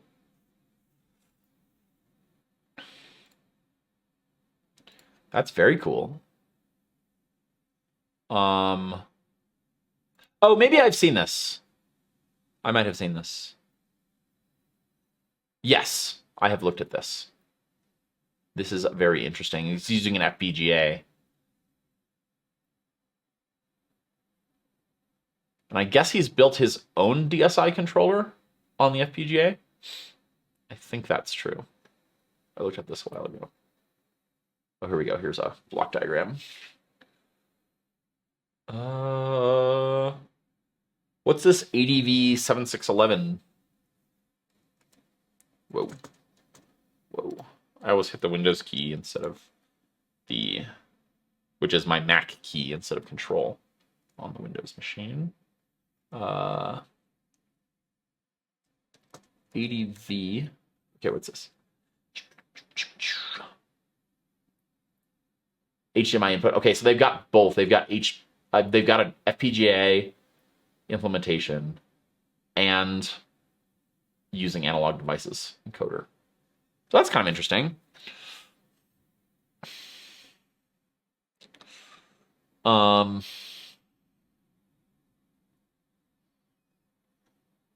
But see, Jetpack Yoshi, why does DSI make it possible for manufacturers to lock things down? Do they have like encryption keys or authentication keys involved? Like how? Like when I've researched MIPI, I've come up with like nothing in terms of documentation. Like what you guys are linking to is I don't know. I guess short of looking at I didn't look at the MIPI driver chips. I hadn't really found that thread to pull on, but crypto chips. Yeah, okay. That's sucky. So we might see that on the iPhone side. Although, you know, there are third-party iPhone screens, so either they've cracked the encryption or, you know, or there is no encryption. Now they're probably doing some crypto to authenticate the screens now with the whole like True Tone stuff. But yeah, I better wind down here. I need to head up to the house for dinner. So, and my brain is turning to mush. So, thank you all for tuning in. I'm sorry we didn't do any iPhone stuff today. I really was looking forward to that, and I want to get that project moving along more than it is. And yeah, just craziness with COVID testing and whatnot. If you weren't here earlier, the whole Pueblo is getting COVID tested. They do that every, I don't know, month or two. And so anyway, it was a little bit of a circus. They were doing it with a new setup, and so there was a lot of waiting, and there were people right outside the door, and I get to play IT guy to help get internet working, and it was like a whole thing. So anyway, that's why it didn't happen. But tomorrow, what is the plan for tomorrow? Let me check my calendar real quick. Okay, tomorrow afternoon. So like I'll start streaming between 2 and 3 p.m. tomorrow, Mountain Time. So that is the plan anyway. So busy in the morning, but yeah. Glad you all could join me. Let's see. You know what? We are gonna raid someone new and interesting we've not raided before that I think is quite cool. We're gonna raid Ryan 56K, who is into, is it lapidary? Gemstone grinding. So let's go check him out. He's a really nice dude, and I have very much enjoyed hanging out in his stream. I think you guys, if you haven't seen someone grind gemstones before, I think you will enjoy him.